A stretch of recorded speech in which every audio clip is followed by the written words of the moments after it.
1 2 1 2.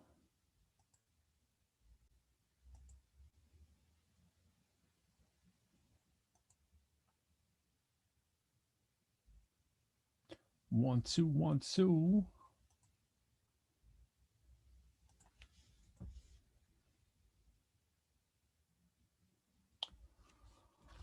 Yeah, just testing the live right now. 1 2 1 2. I think we're good. It's not often that we're early. So this isn't real official. I'm just kind of making sure everything's good. Saying what's up to y'all. Anybody coming by soon? You know what you're checking out. I think you know what you're checking out. You're checking out ProQuo. We'll be up very soon. This is just sort of the test 1 2 run. And yeah. So hold it there and we'll be up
What up, sir?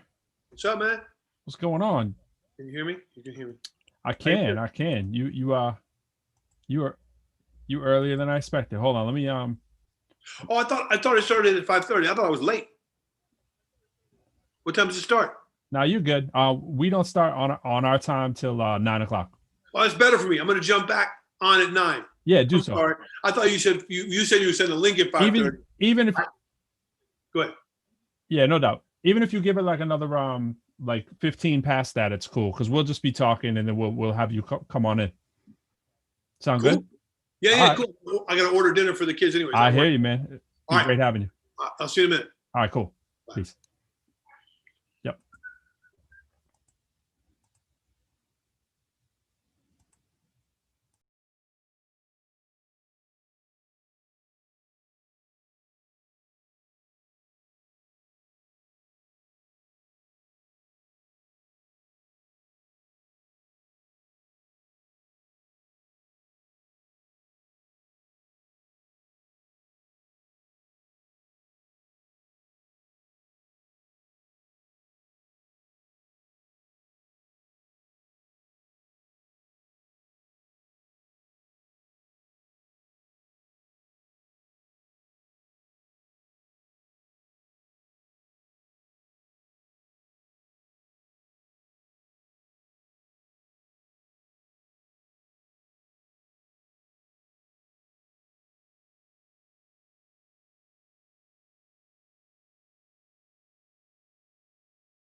What up?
probably didn't expect me to express myself like this. Address probably didn't expect me to express myself like this. See, the one that probably didn't expect me. Will Smith like this. See the one that probably didn't expect me. To sip, speak my truth, and it's overdue exposing you. Does you know what you get on the side or what side you're loyal to? So I'ma air it out to dry, name names at the end of this letter too. Cause the multiple relationships is just disrespectful, especially when you got children too. Keep on telling me lies. Does your family really know about what you've had to hide? And what you've had on the side? Superman, you keep on wasting your time.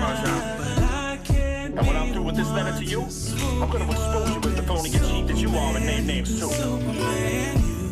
If I could only take you up higher and see my point of view, but it's like you refuse to do any of the work and search yourself first and admit some fault too. And I ain't even trying to say that it's all you, but in this relationship, the one holding all the cards is you.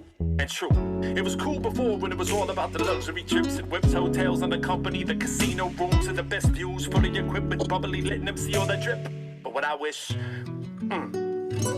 we could go back to those days when I didn't even know all the dirt you did. How you cancel your friends and treat them kids. How could you when you got someone who loves you, you barely pay attention to, but yet pay attention to all of your admirers. See, what I require is the loyalty you claim you was all about when this started out. But what I found out is you're communicating late at night with others while I'm asleep via social media, becoming needier and needier, conversations more media, thinking you some sort of a celebrity now, obsessed with your followers, paparazzi who like you in the bright lights and media. Keep on telling me lies. Forget it. But I can't be the one to swoop you up and Superman. This is real life. Superman, you keep on wasting your time. Building walls between But us. I can't be the one to swoop you up and Superman, you. Now I understand that you need attention too, but what I question is your intention to spin on the truth. All your claims that I'm hearing you make, then you turn around and lie on my face, telling me everything else that I heard from 100 different sources are all fake? Really? When you're the one out running around with fake spray tans, like look at my hands and isn't my hair great? But make no mistake, I've even heard it out your mouth and now I got it all recorded on tape.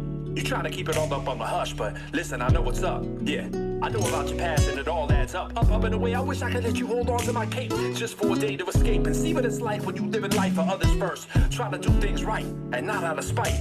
Like now you bringing the family all up in everybody else's business, talking about you on my commitment just because it's been a few years. Plus now I need to make a decision. Listen, you really feel we at that moment? Like, can I get a witness hand on the Bible? You just want the pomp and circumstance and probably the pictures to go with it. And listen, it's not that I don't hope for your success and hope that you one day get it. I just think the way that you've acted over the course of our relationship is nothing less than pathetic. And I regret it that I didn't point it out more and understand it before this epidemic. But now I want you out of that house like the House of Representatives and more like the Senate. Mr. President. You keep on telling me lies, but I can't be the one to swoop you up and Superman, you keep on wasting your time. But I can't be the one to swoop you up and Superman. This is in everybody's hands now. It's out of mind. And if that ain't an introduction to the ProQuo show, I don't know what is. Yo, had to come with that. I mean, it was just so timely and fitting, man. What's good, man? What's good? Sorry, I don't think I have my mic up very loud. Can you hear me okay? I hear you crystal clear, brother. Crystal? Man, all right, I got to turn my headphones up then. Cool, man. Yo, crazy things afoot in this world right now, Jay Cruz, man. How you living? A lot of things. A lot of things. You're still in Miami, I see? Yeah, you know, I figured I was looking for a different photo, but my time was cut short. You know what I'm saying? I was like, we got to get to the show, you know? Yes. But next show, we might have a different background. But I'm really feeling this, you know? I am too. It makes me feel real happy. We had 70-degree weather today. I was vibing out there. We did too. We had the same weather, I think. It was nice. Even though I'm wearing a sweater, man, I was a little cool early when I woke up because I was still in that, it's kind of cold. Even though it really wasn't cold last couple of days for us, but we had a couple of days before that. And I was like, yo, I got to start busting out the sweaters and everything. And then. Well, we got to do that when I order mines, right? Because I seen your sweater. Oh, yeah. That House of Lies joint. Where do I have that? That's not in this studio here. But it's all, no. We got to give the people, we're going to wait till we twin on that shit. Absolutely, So, man. you know what I mean? Yeah. Absolutely. I'm with you. Yo, speaking of House of Lies, man, I mean, obviously I had to come in with that too. Also, I had to actually go to the bathroom, truth be told. So that actually worked out okay. But behind the red curtain. But I mean, it's been crazy, man. People have been just crazy stressed. In fact, my wife just said to me, my eye was like red over here, and I'm like, oh no, I think I popped a vessel or something. It happens when you're stressed out. My back has been like all the knots or whatever, and dealing with seriously, man. I'm like, people are like, taking on the stress of this, and I've been trying to chill people out. I had today for my work, we had like an all faculty meeting, and I don't want to be giving the behind the scenes or whatever, but stressful, because all the faculty are dealing with the stress of all the students, and people are trying to find a way to cope or whatever. And it's been stressful times, man. It's real. It's this election for a lot of people. I had people we were doing actually the math of voting for one of my classes, and I mean the real behind the scenes, like all the different kind of voting systems that there are in the world. And you see like Maine doing the way that they split the delegates is a little unique. That came up in this election or whatever, but that's an actual certain kind of voting. Won't bore you with all the details, but we got into that, and people were posting, just talking about their experiences. And you got people, DACA people and people that it's to their life, like this is the most monumental election of their time. So you have people with higher stakes than just a lot of casual observers who want it to go one way or the other. And it doesn't necessarily hit them on a day-to-day basis like it does other people that are in more, vulnerable populations. So it's real. And, my back has been in knots because when you're teaching, it's like they're almost an extension of your family. You know what I mean? And it's, you both ways. And sometimes you're the family really for energy them is a crazy thing, man. Energy, positive and negative, is a really crazy thing. So it's incredible because I feel like I didn't go to college. You know what I mean? I barely made it out of high school. Just because I didn't apply myself. Right. We've talked. Yeah. About that. But at the end of the day, like I have zero stress on my shoulders because I know. And this is why Jim Rohn. You're in Florida. You're in Florida. I'm in Florida in my head, not really, but in my head.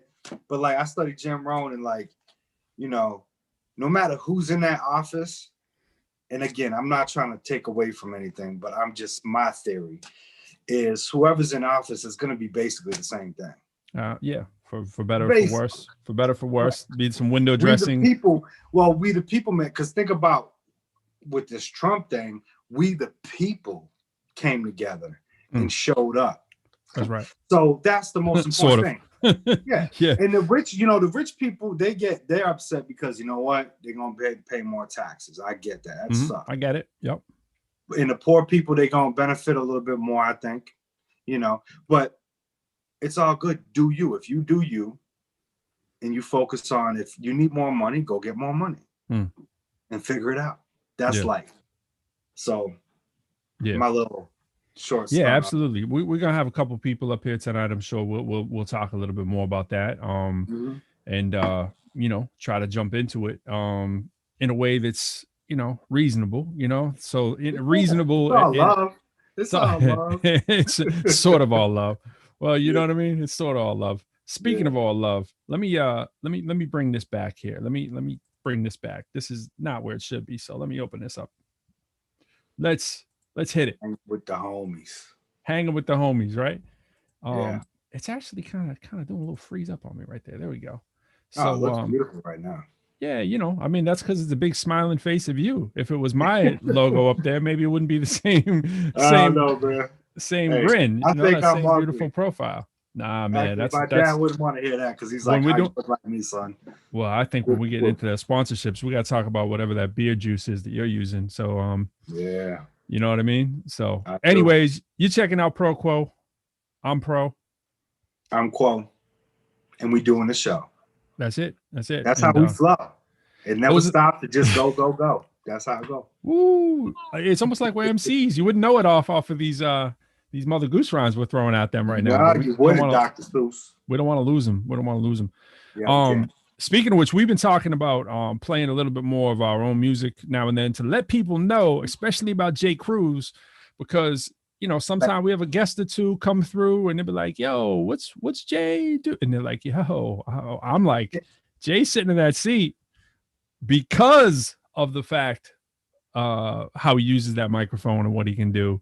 And the way that he puts words together, man. If you have not heard Jay Cruz, I am very stingy on my endorsements of MCs, and I just cannot say enough about Jay Cruz. If you haven't heard him or check for him, check him out. Check out his music on SoundCloud. Make sure you check this bro out, man. And the stuff we got coming is crazy. The projects you got all over the place, man. I just can't say enough of. I'm excited about what you got coming this year. I think maybe I'm excited for us, bro. Like, and it's funny because I used to always lead with that when I was younger, like, yo, I'm a rapper. Then I was like, I don't like that. I want people to find out indirectly. Right. And I stayed in that lane a long time. And that's why I've always maintained that, because I like that feeling instead of being like, yo, this is what I do. And people liking you for that. Like me as a person first. And if you feeling me as a person, go check my music out, because it'll step you up. Like that, you know what I mean? Because this is the most important thing right here. For the fact that our relationship has been incredible, because you my older brother I never had. I got one. I ain't got a younger brother, an older brother. I got a younger sister, an older sister. I'm rocking with you. I'm right there. I'm looking at some of these throwbacks. I'm like, dude, this looks like me in high school. Yeah, man. Yeah, I hear you. I hear you. I'm trying to keep it switching up, man. I'm trying to always, it's amazing what a hat can do, right? It's amazing. You know what I mean? Like, you just throw a hat on and people all of a sudden, they're like, there's the MC. And it's like crazy. You were saying that last week, right? You were like, sometimes it's just the difference of apparel sometimes, and people will just totally it's a whole stereotype. Yeah, it's interesting. But what's cool about it is it's changed now, because I feel like the older people are more scared of the black person in a dress with red hair coming with tattoos. Like, you know what I mean? Like, versus when we was golden era, it was the thugged out look. Now that's kind of skateboard people. They kind of took that look and like made it level it out. Yeah, it all 360s, man. It really does. It really all 360s. But it just always has baffled me that you look at the exact same picture and then you switch it up. And speaking of pictures, shout out to my brother-in-law. Some of these pictures behind me. Most of the pictures that I've rocked with for the last few years have one combination or another been my man Raymond Jones. Big shout out to him. So even the ones of myself and my wife, you might see their album covers. Crazy, man. He's and it's beautiful. Pro's background. That's real. That's legit right there. Mine's gonna be like that at some point. But for now, y'all gonna get the virtual background instead of seeing the clock. That one up there though, that one's not. That one right there is Aldo. Aldo did the shoot for the Infinity album there, right there. That's the cover, man. Shout out to him too. Crazy photography. But yeah, check out Raymond Jones Photography. He's got Instagram page. If you go to my Instagram, which I think is up there, you'll see as one of my friends. Every day he drops another picture of that's like insane, right? It'll be every like it's like a Boston picture on there like every day. And I'm always saying, for people that are looking for like album shots that are serious about it, the dude's not gonna do it for free. You know what I mean? So it's like, if you're serious about your craft and you want to really step it up, and you're a Boston MC or someone even in New England, man, his work is like, I mean, I'm talking, on the back, under the car, anything to get the shot right. You know what I mean? What's something to tell the people too is that it takes money to make money. Like, when you take the word free, like mad MCs be trying to get free. And that is like that's a word of enslavement. Like you don't earn it, you got no value put behind it. So it's like, start paying for what you're doing, but spend your money wisely. Don't be spending frivolously and stupid. No doubt. You know what I mean? The imagery and stuff, man, it's important. If you can't do it yourself, you don't got somebody in house or whatever. Especially you got to come out the pocket for some of these things. You know what I mean? Now, for lovely graphics, you don't need to come out the pocket when you got talent like us, man. Come on, man. Look at that. Pro did that right there. That flyer himself. Come on, man. Anyways, yeah. So checking out ProQuo, hanging with the homies. That's what we do. We'll have some homies coming through, some people coming in. We'll be saying what's up. And next week, I think we'll be letting them know, man. We'll have to tease them about a little addition to the reach of the show, in terms of some people that have stepped forward to us to come on board on a business venture. I don't know how much we want to say, but no, what we're gonna do is we're gonna go, shh, it's a secret. Yeah, but you better stick around because that secret is dope. yeah, definitely. We're teaming up already, man. We only been doing this for 4 or 5 weeks at this point. Yeah. This is actually on I got it on right now. This is just on my Twitch, which I'm barely ever on, but it's on my Twitch. It's actually on my YouTube page, but those are If very you limited. listening, follow Pro. Go to Yeah. Pro's website. Follow him everywhere. You'll find both of us there when we come to watch this show and stuff. But big things are happening, man. This is it's real deal. We're doing some pretty cool things with the people. Yeah, hanging out, just for hanging, chilling. man. Not bad, Yeah. just for hanging. And part of when you're hanging, a part of that is you got to think about who you're sponsored by. You know what I mean? And who you're unofficially sponsored by until you are sponsored by them. You know what I mean? You have to. Because that's the most unofficial sponsorship you ever gonna get. And people, what's been lost though, Jay, in the whole everybody's concerned about the election. It's looking like obviously it's sliding in the Biden direction, right? It's looking looking like without legal, obstruction, that's actually going to be the way it goes for the presidency, and even the Senate is still undecided, right? So with these things, though, a lot of us have forgotten about COVID, man. It's real. We're getting 100,000 cases a day in the United States. A lot of people don't want to hear that. They want to hear the cheery. So with that, I think it's important that we talk about sponsorships because we've mentioned before, and it sounded like we're kidding, but boom, I'm turning it. Wait a minute, Jay. Wait a second. I'm thinking the unofficial sponsor of the week is actually Wheel of Fortune, right? It's actually Wheel of Fortune, baby. It's actually, we fooled you. It's actually Wheel of Fortune. All right, I had the Wheel of Fortune box. They shout them out. My wife and I were on there. She got us on there, and we did a little vacation. Yo, Pro, if the Wheel of Fortune game gets dirty because you're touching them with your hands, if it gets you dirty, might want to grab that too. And so we're talking about this, and we're like, yo, I'm a Lysol dude. And then Jay is like, nah, I'm a Clorox dude. And I was like, Jay, hold up, though. When we're talking sponsorships, there is no real loyalty. You know what I mean? There's no loyalty. It can be Clorox. Because you still got the Clorox in the cabinet, bro. Absolutely, bro. There's no brand loyalty. Whoever wants to make a bid, like we're willing to work. You know what I mean? So the official sponsor may be Wheel of Fortune, but to bring that fortune in, we're open to Lysol. We're open to Clorox. Just both ways. Shout, Definitely. And we can make the ProQuo arrangement. Ain't no shame in the game. Absolutely. Absolutely. Got to manifest the dream, man. So that's what we're about, manifesting the dream. And the list does keep growing in real time, man. Mm-hmm. So what's good, homie? What else is on your mind before we talk to me? I found out today 26-year-old rapper King Von I didn't read the details. I just see dead at 26. I'm like, yeah, man. Yep, for real. It's and it made me think. Like I watched this video. I don't know, man. I've grown soft in my older age, and I seen this video where they had this kid that was raping a girl. Not like it didn't show, but that's what happened, right? Yeah. And they bring him out. He's a teenager. And they sitting him on a curb in PR. It's a beautiful sunny day. And he's like got his head down hanging. Like you could say like, yeah, I messed up kind of thing.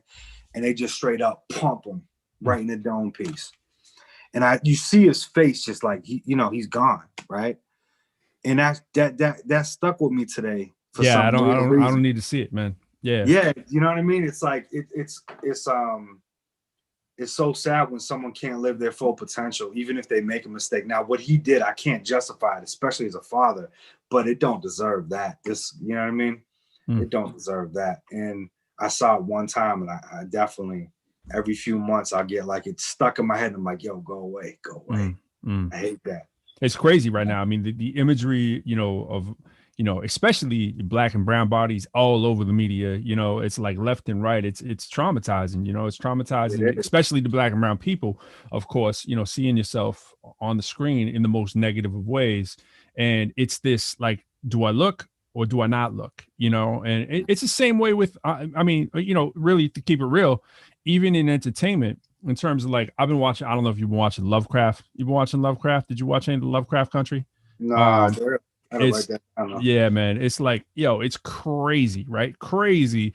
It's on some like, it's so all the characters for the most part are black. It's set, you know, back in when like Emmett Till was killed, you know, and so it's running sort of a parallel with sort of real history, and then this whole theme of like almost like vampires and ghouls and like, you know, and it's gross. You know what I'm saying? It's like people are getting killed and offed, and there's like monsters. And to say all that in a sentence doesn't sound like this could even be a plausible show, but they pull it off. You know, it's like you're watching a historical, you know, almost like a mockumentary, you know what I mean? Seeing like actual things that happened. When it's done right, it's done right. Yeah, absolutely. And you know, you got, you know, people like Peel behind these kind of things. Anyways, you got the right people putting the shows together, and the right characters, and so it's gripping. But then the thing is, it's like, do I really want to look at the gore part? You know what I mean? People's like flesh coming off and all this stuff. Yo, but you know what though? On the real, that type of stuff don't bother me. Really? It's crazy. Yeah. It's the fact that I'll be like what I saw, I'm good. even if it's a reenactment real well, Yeah. when I see something that I know is real life, that it's different. you know, it's crazy, right? Yeah. How your mind can warp. Yeah, right. I am like that to an extent. I'm really not good with like that, you know, I talked with my wife about this before. Like, I didn't even know what to call it, right? This is crazy. And this is sort of goes against sort of the masculine male thing, right? Well, I was talking one time, and there was like this lady who was some sort of a therapist, and she was saying, she just happened to be sitting across from me. We're getting this conversation, and I was like, oh, it's because someone talked about an injury. I'm one of those people, I feel the injury in my body wherever you say it is, right? So if someone falls, I feel the actual pain. I know there's other people like that, but I never really wanted to share that because I felt like, oh, I'm soft. You know, why am I so soft? If someone gets hit, I feel it. I've never been one of those people who were like going to beat someone down. Like, you know, you get in your scraps or whatever as a kid or whatnot. But I've never been one of those, you see these people that just like beat down, stomp a dude because, you know, we got to stomp a dude, whatever, to, you know, to have our hood pass or whatever it is. And it's just like, nah, man, there's, you know, I'm not that crazy gore, bloody. So bottom line is I can watch it, you know, when I know it's fake, but when I know it's like real pain, yo, it's hurting me in my soul, you know. It's like I'm not you know good what, with you know it, what so. I believe that really is that is the definition of someone that has a good heart but is also intelligent. Because that's one way to spin it. I appreciate it. No, yeah, it's true though. Because if you switch those things up, it's what you're watching more or less. But yeah, I say, well, what if I was in a Vietnam type of situation, or I was like, you know, fending for my family, right? It would be different. And how I confirm this is because I was like, yo, I got family in Canada, right? I come up to New Hampshire from Mass, and I'm like, you know, working at the gas station. I'm like, let me try something different. Let me work at this farm. Right? That's different. Yeah, my family in Canada, so I'm used to the farm. I got a little bit of that in me. And I was like, it's peaceful. So I try, you know, I go to this thing and, you know, throwing sheep and all that stuff. And now they kill them, and the goats and whatever. So now I'm like, yeah, I'm ready to do this. Like day 2 on the job. Dude brings me in. There was an injured goat. We started with the one, his neck was he was done, but he was still alive. But I slit his throat, let him out, skinned him, cut him up, did what a butcher would do, right? Now, prior to this event occurring, my mind made it 100 times worse. But the act of doing it, it was like numb. Did you feel it was an act of mercy? Is that why? Or just because it was an animal? I think I got into the zone of what I was actually doing. Like, I'm doing, this is necessary. Okay, yeah, that's kind of what I'm saying. All right. Right. Cool, so cool, if you're in war, well, it's necessary to make use of it. So like you apply that, it's what it is, man. Your mind will treat it differently than a trauma, like a rape or something is there's no control over that, right? Right. Well, hey, speaking of good hearts and speaking of intelligence, my man T just jumped in the room. What's up, T? You on mute right now? But I took it off. Hey, what's happening, y'all? What's up, man? Hey, what's up, brother? Nice to meet you, man. I was coming halfway into that, but I was listening to it. I appreciate that, y'all. It's funny. What is that called in psychology, y'all? When your brain protects you, like if you have a trauma, and then you don't disassociation. Disassociation. Like, yep. And I can check. It's funny. I say to people, I can do anything in the moment because I can sort of close my mind down and just do it. Yeah. which is what you're saying, Jay. Like, but like you say, I avoid a lot of stuff in my life. I know that's not what y'all talking about, but the thought of the thing that I need to do will take 6 months, and the actual task will take 15 minutes. It's not that bad, right? Yeah, exactly. It took me 15 minutes, but it took 6 minutes. We work ourselves up, man. I'm like that. Well, I'm getting better. And, T, you may have experienced this too, because you've seen me fly to locations, right? But with flying, Nicole would be going crazy with me because the morning of having to fly with me, I'm just a pain because I don't even notice it. I'm bouncing all over the house. I don't like flying. I got hit by lightning on a flight to actually go do a show in Puerto Rico. Did you start flying later in life, or did you fly as a kid? I flew, but not that much, real little. Like my dad was in the military. He was stationed out in California, out where you are. And, so I was flying, 0 through 2 kind of thing, a bunch of times, but it doesn't really ground you for it. And then I didn't fly till like really later in life. It was mostly driving. We weren't going on like flying vacations. That was back in the day. Yeah, I think when I was like 10, we went to Disney World or something. Yeah. And it didn't faze me, but my ears stayed popped, and they stayed popped for like 3 days. It was crazy. So it like kind of ruined the whole thing. But it was just never. Were you scared of flying prior to the lightning? Yeah, I mean, I was like, because of that, I had some that caused some issue, whatever. So, and then I was just always reading about all the bad stuff that would happen. So I didn't understand the safety actually of it. So it was getting the worst of me. And then sure enough, you get in the air. I was avoiding doing, I've avoided so many international travel shows, just like, now I'll do the one in New York as opposed to the one in, New Delhi. You know what I'm saying? Like I would just avoid it. And again, to T's point, you just build it up in your head. But then if you do have a traumatic incident, lightning hitting the plane and the plane going, but eventually recovering, that was enough for me to cancel the tour in Japan. I canceled it was when we were promoting this record. Bro, next time you fly, I'm better now, man. You gotta make sure you take your NyQuil. Oh man, I didn't think. Wait, if I had it right here, it'd be that's an unofficial sponsor, man. Yo, take like double dose NyQuil. Absolutely. Sleep the whole time. Yeah, absolutely. Yeah. But you might miss the trip. Absolutely. And that's it. That's it. It's the control thing too, because I want to know, like she knows, like I'd be like watching the pilots. Like I was bad. I mean, I was like looking for people that might have brought a shank on the plane, like back, especially when the terrorism thing was popping on a lot of the plane. I was like, yo, like I was paranoid. Yeah, it was bad, man. And I'm not like that. I'm not typically like that, but you can see how you didn't show it. It was here. You didn't show it, but it was here. You let your girl know because your girl got to know. Yeah, absolutely, absolutely. Yeah, but I couldn't even eat right in the morning. But that's good. That's healthy shit. But what it does, right, is when you go on a vacation, you're dying to go. All right, you get there, but now you don't want to leave, and so I'm sort of looking forward to the trip, but then I'm not looking forward to the trip because I got to fly. And it, like, ruins everything, man. Yeah. Well, it's funny. It also becomes. My wife always says a conclusion in search of evidence, right? So then. You had this conclusion, and then God forbid the lightning strikes the plane. See, I told you it was dangerous, and you were looking for that anyway. So it's a tough thing, man. Speaking of, conspiracy theory would be that energy is that real. Where look, you will it. They say if you don't want it to happen, don't be talking about it. Don't be thinking it into existence, right? Don't put it. And there's strong a Jedi Yoda could do some shit like that. You know what? We're gonna get struck by lightning. Yep. It's funny when I'm a golfer sometimes. And they'll say, don't say what you don't want to do on it. Like, don't hit it left. Right. Because the last thing your brain heard was hit it left, right? Hit it left, guess where you're hitting? It's like you got to say what you actually want. When Larry Bird was taking his shots, he was thinking that it's in. Before he even shot it, it's in. Yep. You know what I mean? It's the small things that make a difference that we as people don't get, unfortunately. Most of us. Yeah. But it's funny you brought up Larry Bird because I was talking about him earlier, and I think I've said this to you too, Pete.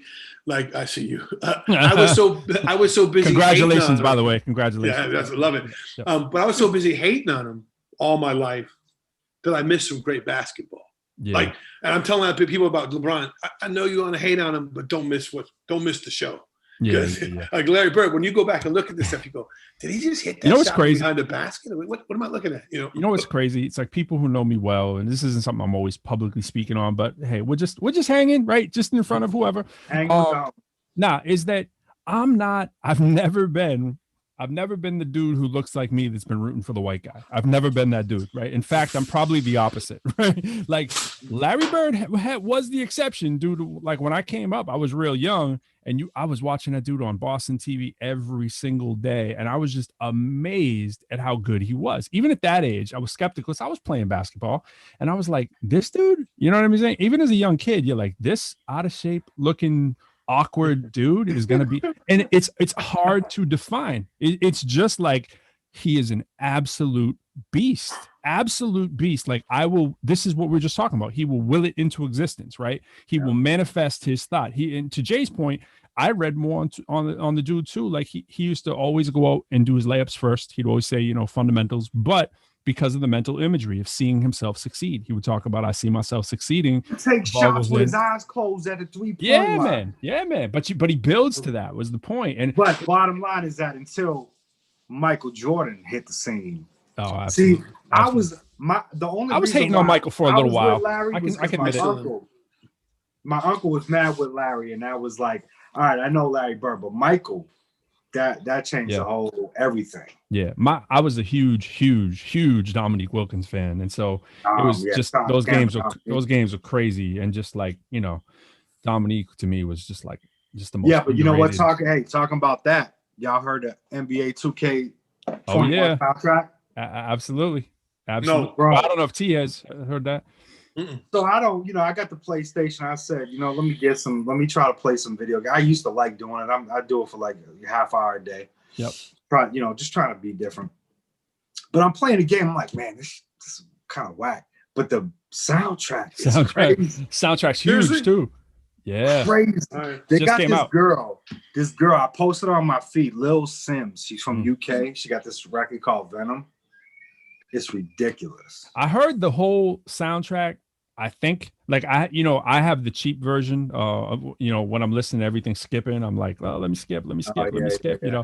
And because you can hear it streaming pretty much like everywhere right now, right? So I was listening to the Denzel Curry track, which he's nice. You know what I'm saying? He's nice. And so you listen to cats come in and someone will grab your ear and you'll be like, wow. But then the amount of tracks that are on, it's like soundtrack. It's like 8 soundtracks.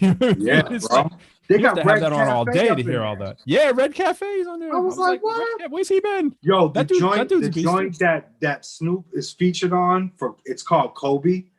Yep. Listen to that. Oh shit. Yeah, I heard about that. Okay. Yeah. That joint is crazy. Yeah. My kids probably have. I have to check with them.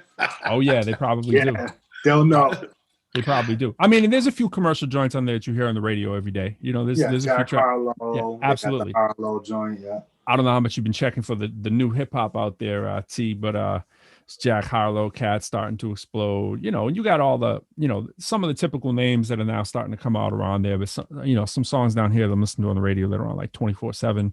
It made it onto the soundtrack as well too. So it's dope. Let me ask you a question. Ski Beats just started a live video. Ski, man, you're breaking up the flow, man. You got to come on the show. All right, sorry. No. So I don't listen to a lot of new, not because I intentionally, but when I listen to hip hop now, and you understand, you can explain this to me. Someone tried to break it down to me. So I like rap, I like hip hop, but I like bars. And a young kid was trying to explain to me, like, it's not about bars anymore. Right. Is that true? What was he saying to me? What does that mean? It's about melody. Really? It's about so the sing rap. Remember like when Cameron was starting to sing in his hooks? All right. So they kind of took that and they put the ATL swag into it, and that's what it's about. But some of them are saying shit, it just not so surface, is a little deeper. Yeah. But you'd have to and trying to understand the words and stuff. But they're starting to care about bars more now. It's coming back. Yeah. Like, yo, I'm sick of not. What are you talking about? Because the good majority of the copycats are doing that. And then, it's like, what are you saying, bro? Yeah. It's giving melody back. That's the one thing. They put melody into the spectrum.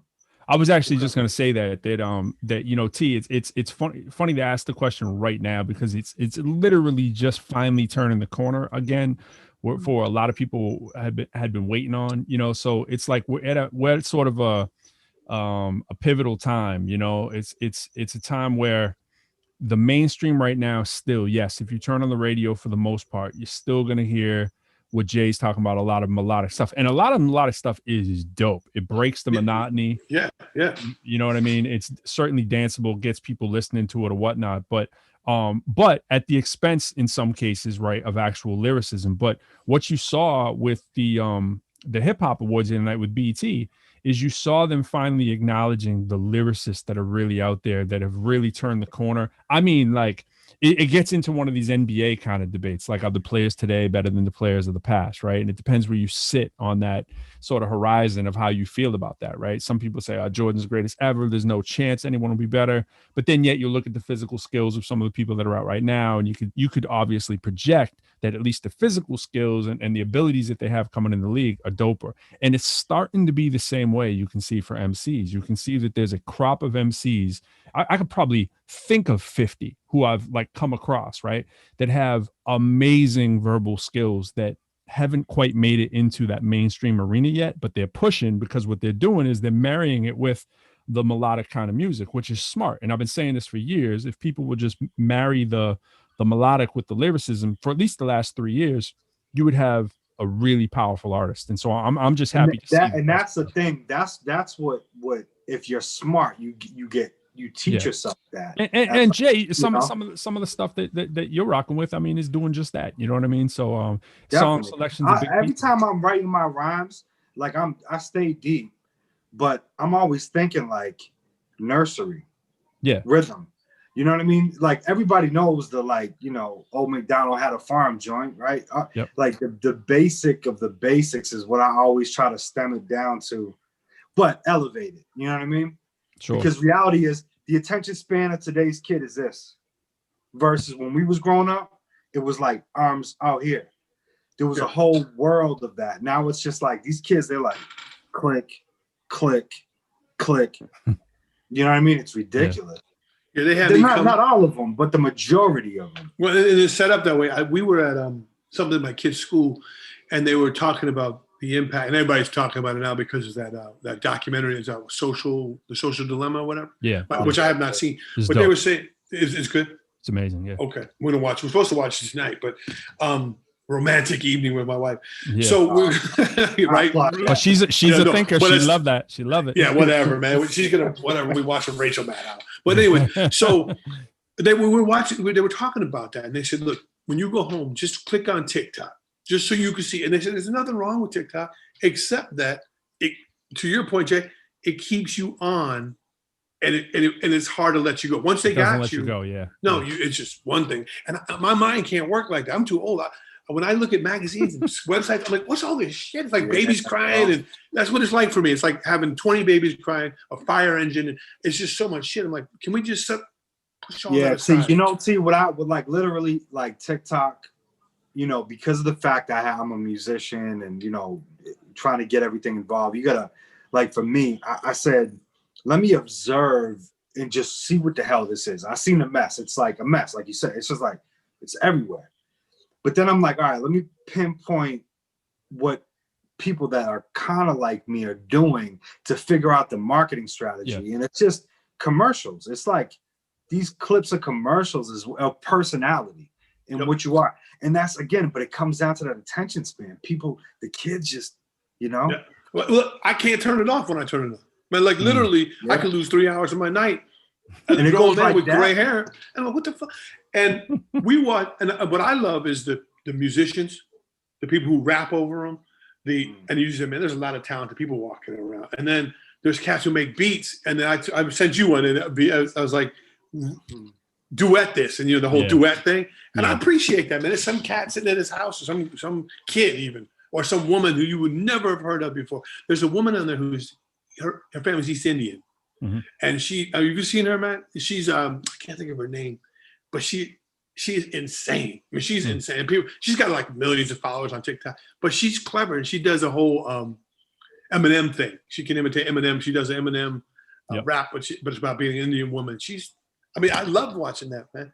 Is there room because one of the things always has frustrated me about the commercial hip hop is the disconnect between what's really happening and what they're rapping about, right? Like during this Donald Trump years, I've heard some artists who are really, really killing it with talking about being the voice of the street, being the voice of our community, being the voice. Are they circling back to that too? Where they're really talking about what our concerns are. You know what I mean? Like that's the voice. That should be the platform in my mind. Or is that just not? I mean, you know, sounds. You see a lot of what was that, Jay? I said I like how that sounds. Like, you know, that circle coming back full swing in so many ways, just like an intellectual swing where it's like, let's really get intellectual, you know? Yeah. I mean, you know what's crazy? When they started back in the days, right? You remember Pro when like Reverb Nation came out, SoundCloud, like the beginning days. You'd have to go. I mean, I remember beats actually, just going to look for beats. I would spend, say, 8 hours of time and I listened to maybe like 50, 60, or however many producers, right? Versus now, like on TikTok is a perfect example. You can go 10 seconds and you get attracted to that one that's like, yo, she just did that. Yeah. Boom, she railed you in. So you're filtering through so much garbage and finding the gems. Yes. Like quicker. Because they're like, how are we gonna get 1 million SoundCloud? We gotta condense it to like commercial sponsorship. Like actually, if you're a recording artist and you want a great mic. And I know Pro got one, but like we're gonna pull up the unofficial, most official sponsorship of the Sapphire, the Genesis. Wow. Okay, this is Genesis. Absolutely. This Go Baby made every record you heard from 2017 on. It's a beautiful looking thing too. That's funny. I'm gonna make my mic real a quick one because I'm not sure whether I want to give them. You know, because we got things for now, but it sounds great. Yeah, man, we got some things going on with that. I might be the next order though.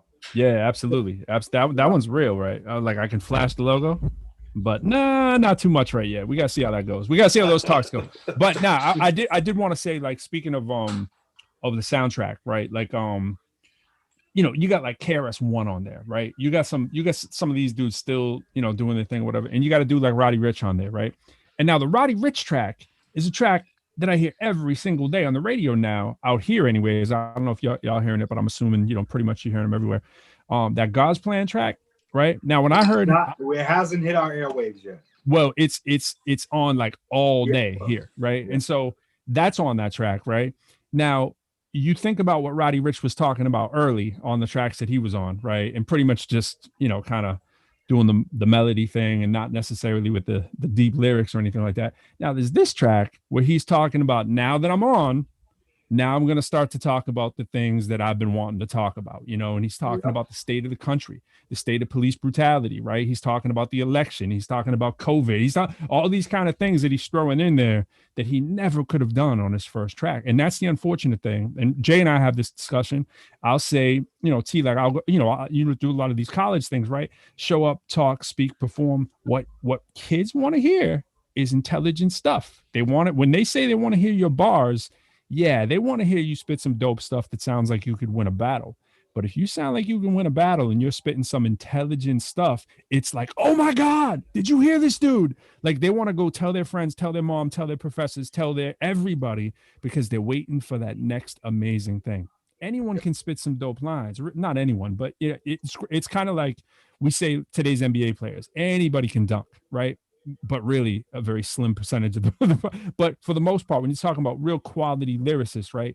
Any lyricist can kick a dope punchline, you know, and Jay will talk about spitting quotables as opposed to punchlines, right?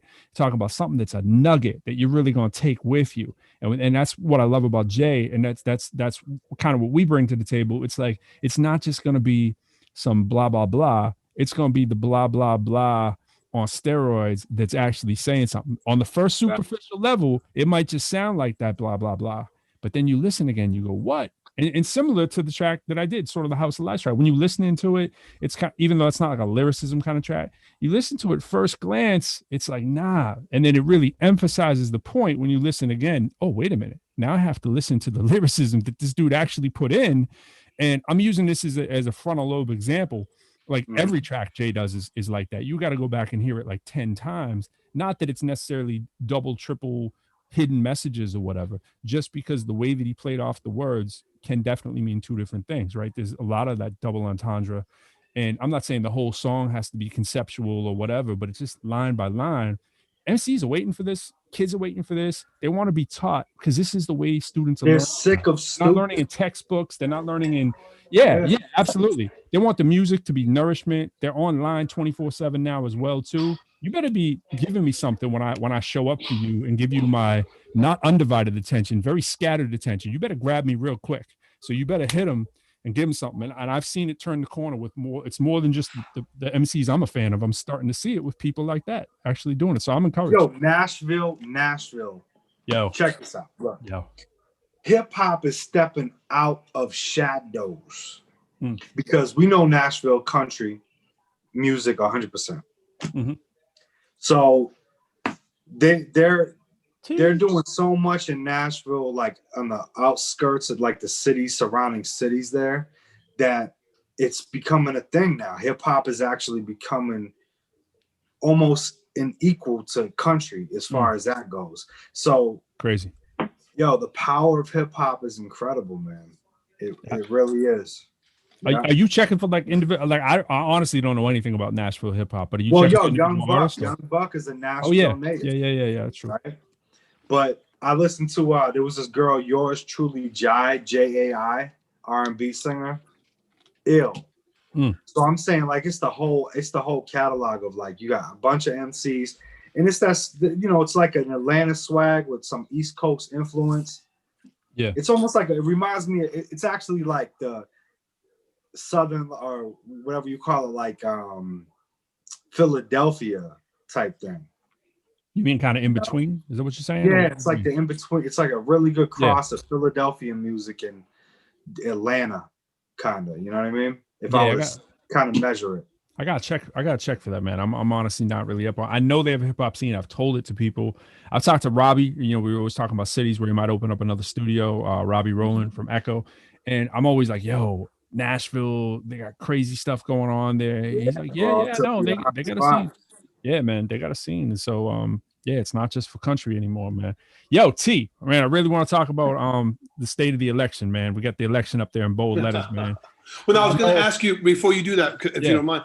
So, Jay, both of y'all, fascinating as a person who doesn't rap, who is a huge fan. I'm a huge fan. Love hip hop, but one of the things I like in anybody, when I respect people who have mastered their craft, right? Like, it doesn't matter what it is. It can be country. I don't care if it's music. I don't care if it's sports. If you can do your thing, I respect that, right? Because you didn't just wake up doing it. You were talking earlier, and then, bro, you talked about it for a second about how his lyrics hit you on two different levels. Yeah. Right. And it's like when you watch a good kids movie. I know you watch a lot of kid movies. Absolutely. And you'll say, wait, a really good one makes the kids laugh and then makes the adults laugh on a different level, right? Yeah. And you say, oh shit, that's funny. Yo, they don't get that, bro. Yeah, man. Yeah, exactly. Simpsons, T. Yeah, exactly. Yeah. Exactly. And good hip hop should be that, right? That sounds good. Wait, let me play that back. What did he just say? Oh, no, he didn't just do that. So that's intriguing to me. But the other part, that's because I always think of myself, people think of me as a relatively smart person, right? I can't make my mind do that. And that frustrates me. Like, I'm like, I can hear it. I can hear samples better than most people. I say, wait, is that Minnie Riperton that running through that? You know, whatever. I can hear the samples, but I can't train my brain to do what y'all do. Which again makes me respect y'all. Like off the top, just go boom, boom, boom, boom, boom, and make it make sense. And I respect it. I mean, I'm like, damn. I think you hit on it though. What you said right when you intro with it, T, is that like, you know, when you're doing that sort of that double entendre thing or whatever, or you're trying to do something that's for the adults and something that's for the kids or whatever, and both can enjoy it.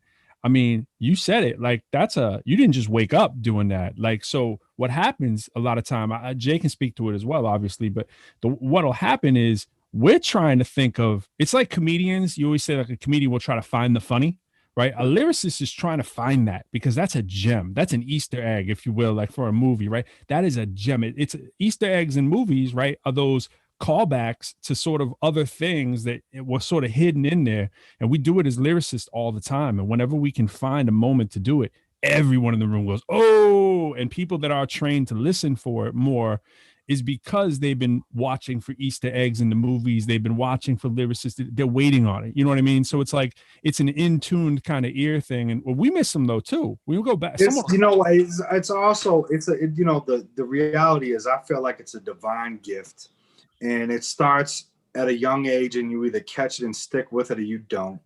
But I did not have that gift though, young. I gotta argue that though. I didn't have that gift. I mean, it was a chore to get to that point. Like I might have had, but the gift was the non-quit attitude. Yes. No matter what, your verbal enunciation skills, your the way you say words, and then when you heard yourself on the mic, it helped you stay with it, and then you're a thinker. So it grows into something. But the gift is the urge. The seed is there, maybe. Yeah, exactly. And you either water it or you don't.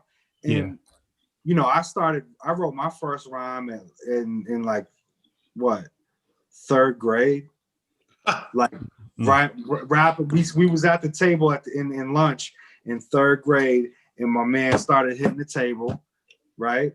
And one was beatboxing, and we're like rapping, and was like, yo, this is cool. And I got into it, and from that point forward, it was like, 30, more than half of my life I've been doing this stuff. But and that's fascinating to me. And I don't mean it, and maybe y'all think about this all the time. And so y'all can just be like, dude, this is something we talk about all the time. That thing that you're talking about, both of y'all are talking about, is a truism, right?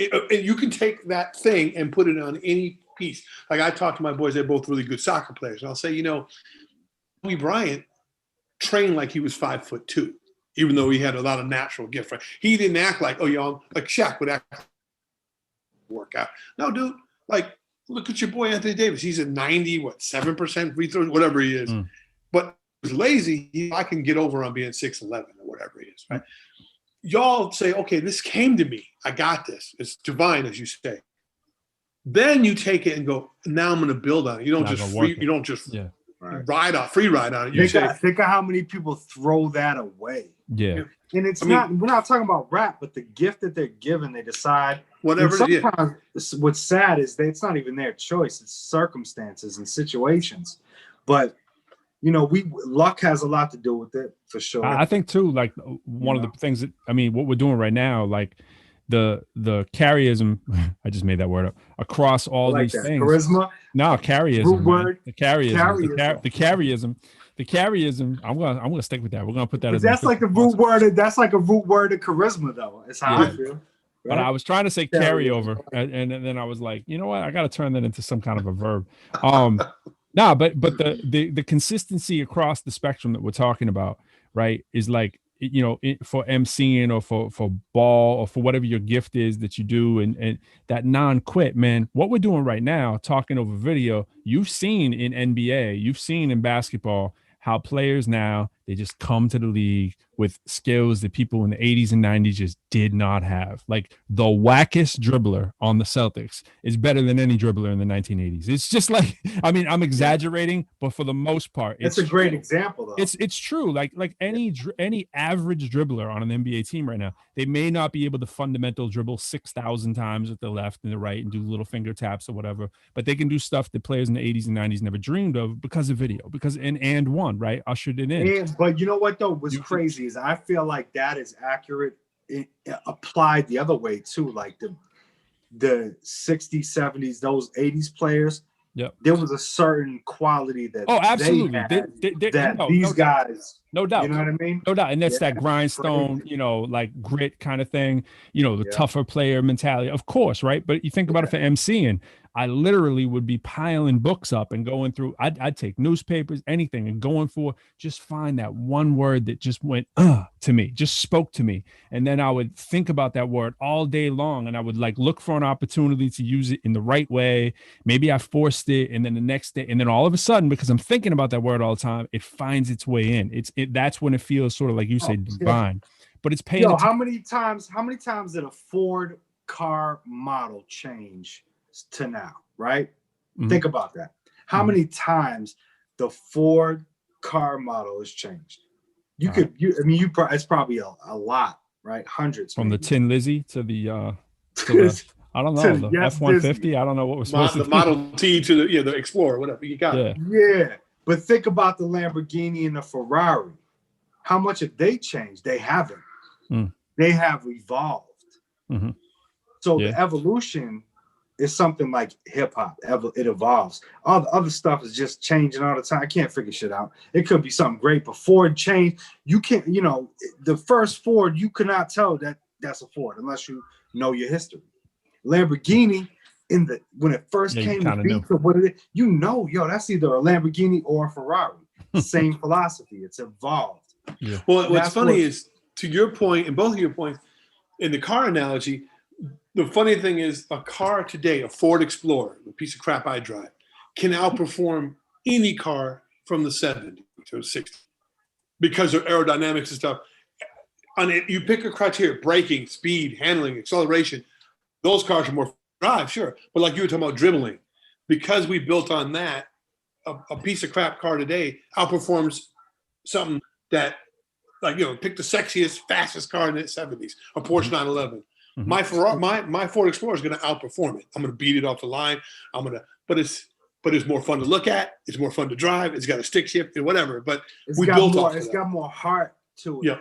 The heart, right? Yeah.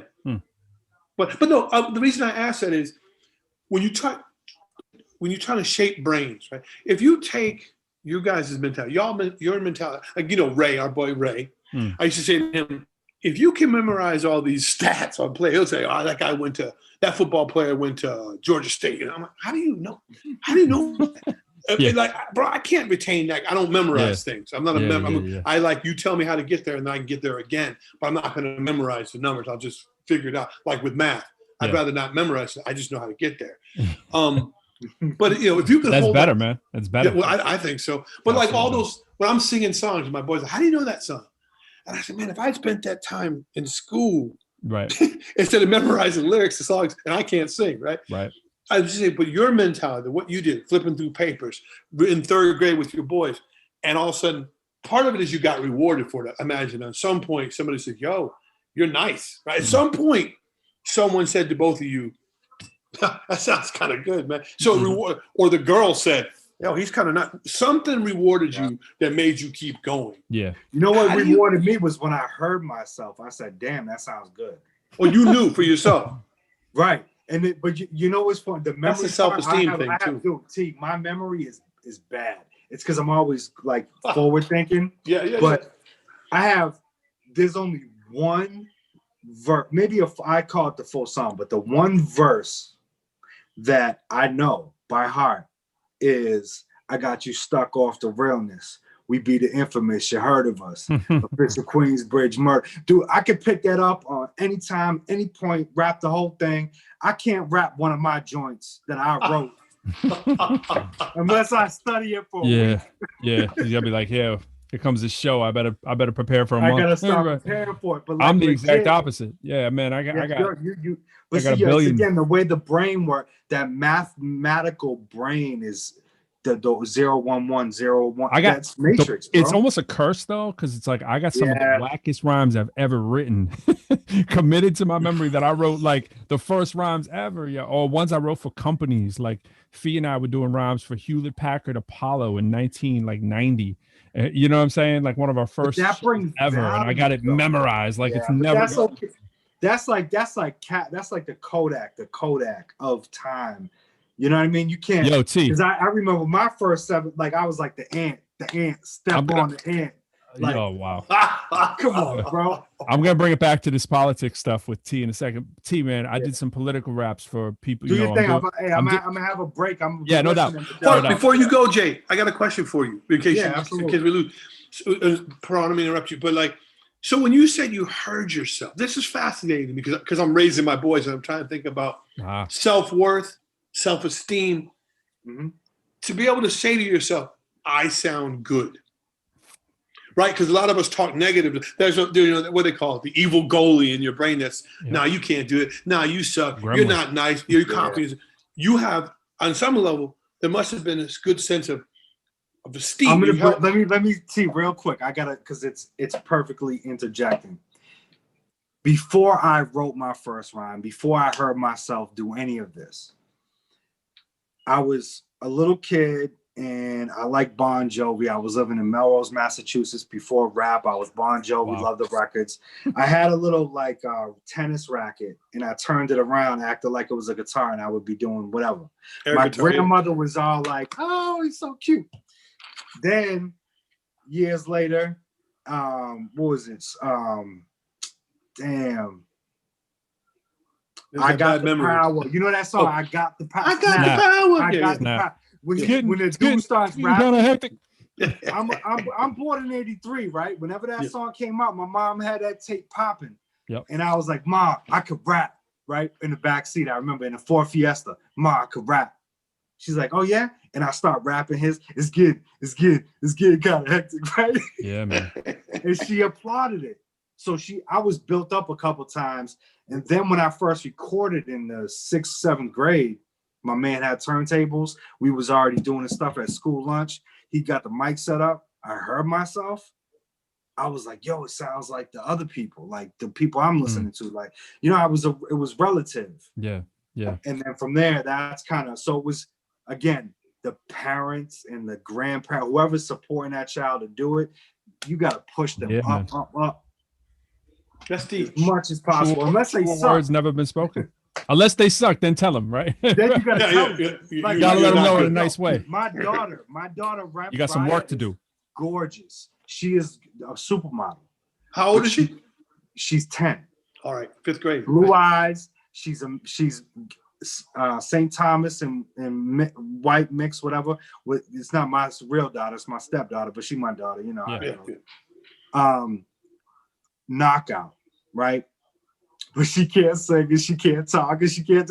I'm like, baby, you singing, but you need to start taking pictures and pose because you can't sing.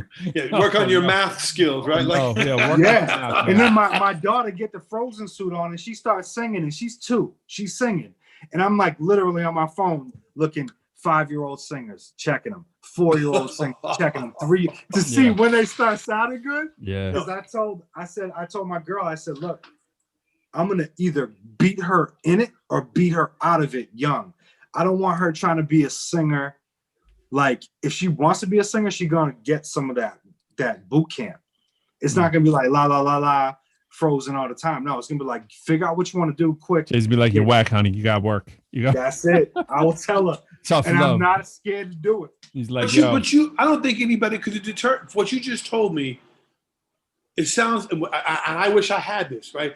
It sounds like if someone had told you you're whack, you would have said, nah, they're wrong. I'm gonna work harder. It would have made you work harder as opposed to going, no, you know what? I'm found give out. Up, quit. Yeah. Right. A lot of us do. A lot of us say you need somebody to pull you aside and either say, hey man, you're nice or something. You need something to click. Because all you're waiting for is someone to say, I've been found out, basically. You got me. I'm not as good as I thought. And so some people could get past that and go, that's going to make me work even harder. And some people, you got to find out if when you're a parent, theory for you need to find out is your kid a winner or a quitter. And it's okay if you got a quitting kid. Their direction is different, right? But like for stardom and stars and big dreams, that no quit mentality that's key, because even the greatest have gone through that where it's like, yo, I mean, I told myself plenty of times I'm about to quit, you know, but it just wouldn't happen. And the ability to pivot too. Sometimes it's not quitting. You say, okay, pivot. Like maybe I'm a producer. Maybe I can't rap, but I love this game. I'm going to stay in it somehow. Yeah. What lane? Yeah, exactly. I found my home, but like, what room am I in? Yep. Kind of thing. You thought you was gonna be dude. I thought I was gonna be the next Bobby Brown when I was a kid. I was singing before I was rapping. Yeah. I can't sing for shit. I ain't singing. No one told you. I'm a beast in the shower. Your dad was like, that sounded good, son. Yeah, exactly. Yo, that reverb up and down that corner when I lift my head to the right. 1, 2. Well, I read something one time, a long time ago. I think it was a book called Wishcraft. craft or something like that. And it was, and she was, and the author was saying, people who are gifted and we call geniuses in whatever field, sports, academics, whatever, rap, there's no break in continuity between what they did when they were little, what they loved when they were little, and what they're doing now as adults. Even if it's like, let's say you love sports and now you're a sports attorney or whatever. There's just something that, and there was someone along the way who said, you're nice, whatever it is. And so that you all kind of found this thing you love and somehow have made yourself stay close to it or in it, right? I mean, and you never wavered too far from it, right? It's like your first love and you're still with your first love. A lot of us let other people tell us where we should be. And we don't stick true to our true north, right? Like there's no reason for me to go to law school. What the hell was I doing in law school? Yeah. I knew I could do it, but that wasn't anywhere close to what I thought I'd be doing. And it was a waste of time, frankly. And it would have been truer to stay truer to some of the things I love. So I admire that about y'all. It's hard, but that's hard because there's a lot of things pulling you away. A lot of things telling you you can't do it. There's a lot of things telling you it's too saturated. How are you going to? You have to have like, I kind of have like an idea of mental scales and knowing self and know thyself. It's in the good book, whatever. I'm trying to get preachy, but like know thyself. And when you do that, you can take outside opinion from people, no matter how high level you respect them, and you can always weigh it before you digest it. What happens is something like that happens. You don't weigh nothing. You just digest it. And you just screwed up. It didn't process at all. It was just like, yo, I don't get affected by nothing. He doesn't. I love that. Yeah. I mean, I can't say nothing. There's a couple things. A couple people know how to hit certain buttons. But comparatively speaking, like, yo, it's all good. Ain't no problem. We'll figure it out. Yeah. And it's all right here. If that person is messing with you, if that person is pissing you off, get away from that person. That's pretty straightforward, right? But like, hello. It sounds easy until you up in it and you don't think like that. I mean, that's why I was asking you, your self-esteem must have been really high. Right? You sometimes trick yourself too. Like, I mean, I've had these discussions with a lot of MCs I was mentoring, right? Trying to bring up and people saying the same thing, asking the exact same question. And there is a fake it till you make it kind of thing, right? And you'll hear a thread with every MC at some point. There's that braggadocio rhyme, either projecting about what you're going to have in the future, right? And trying to manifest it into existence, and doing that slick talk about yourself, which every MC has done, if not repetitively ad nauseum, that at some point you start to believe that repetitive talk that you're doing about yourself, and then you don't need to do it as much, and then you start to notice the curve in MCs. You'll see the MC come up. Some of them never do that. That's just not in their DNA. But for most battle MCs who've come up sort of the way that I have, rapping, like trying to be the best in your block, your city, whatever, you're always trying to do that. And then at some point you hear it enough, and then enough people do what you said, T. They said, man, you nice.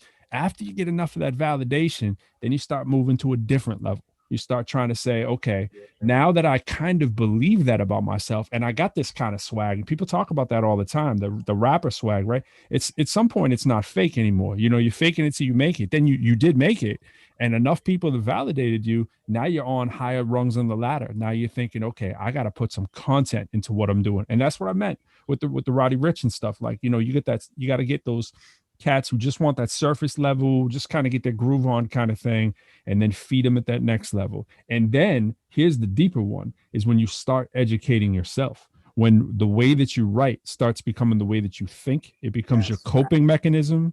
It becomes the way that you process trauma. It becomes the way that you process your own screwed up, experiences that you've been through, whether as a child or an adult. It becomes your therapy notebook. And then hip hop, we say it all the time, and people are like, oh, that sounds so blah, blah, blah.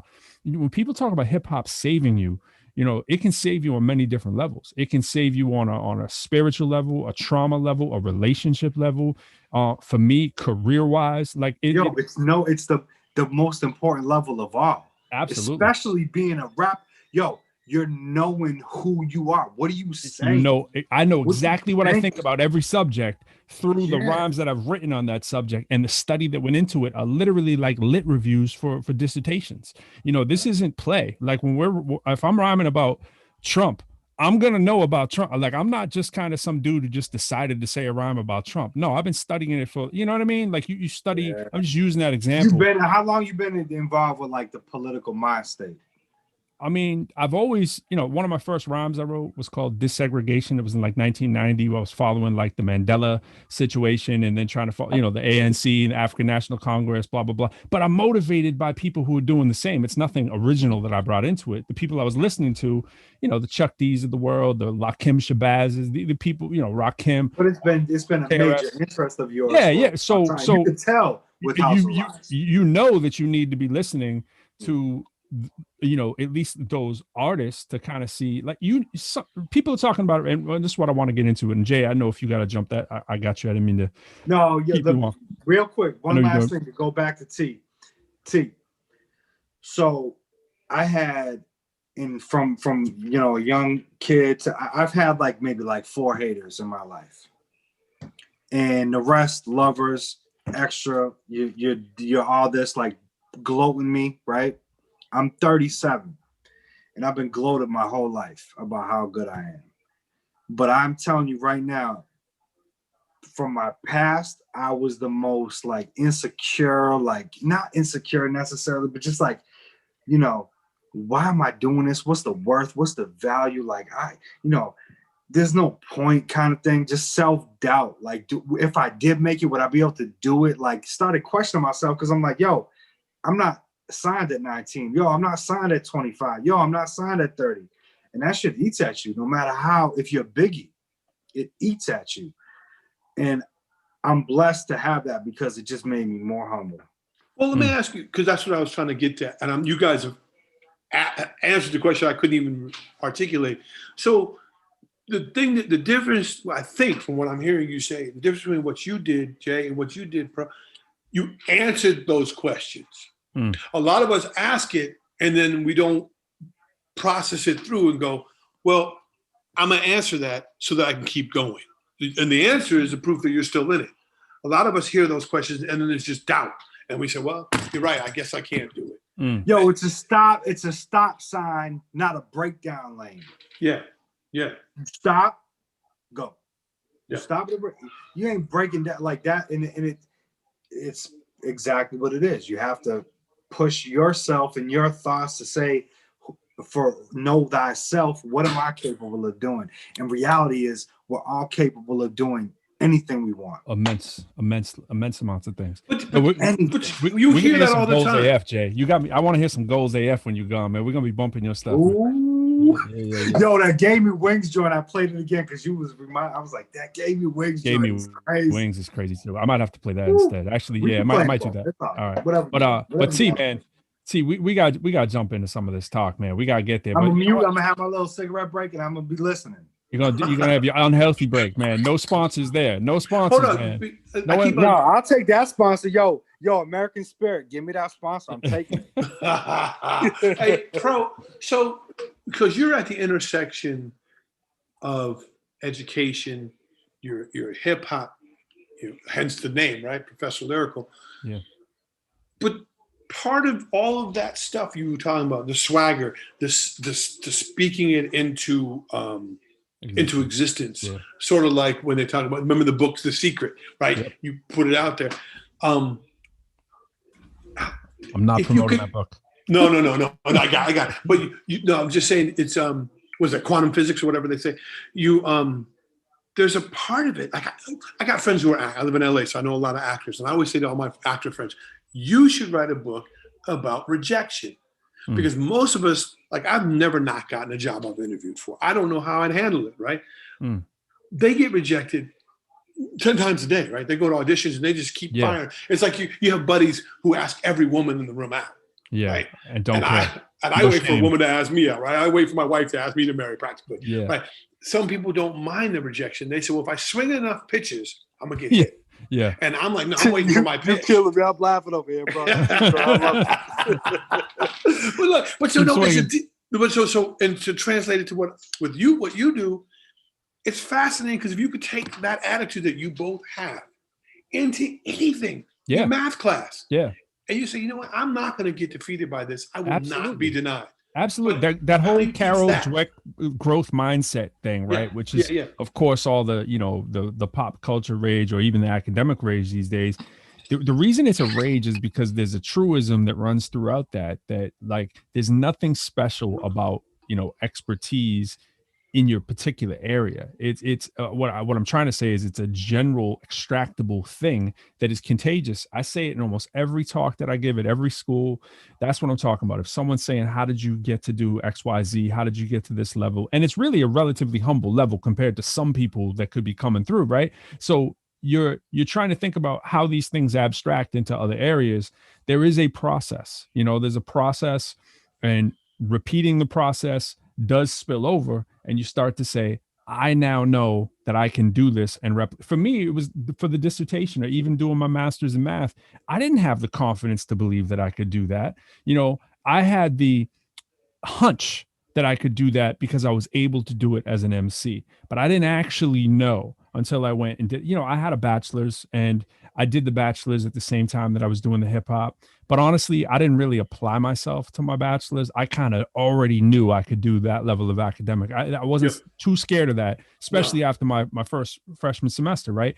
I was like, 2.7-ish while doing like little mini tours and promoting our records and not even really paying that much attention to it. And I was like, oh, okay, I'm going to be able to do this.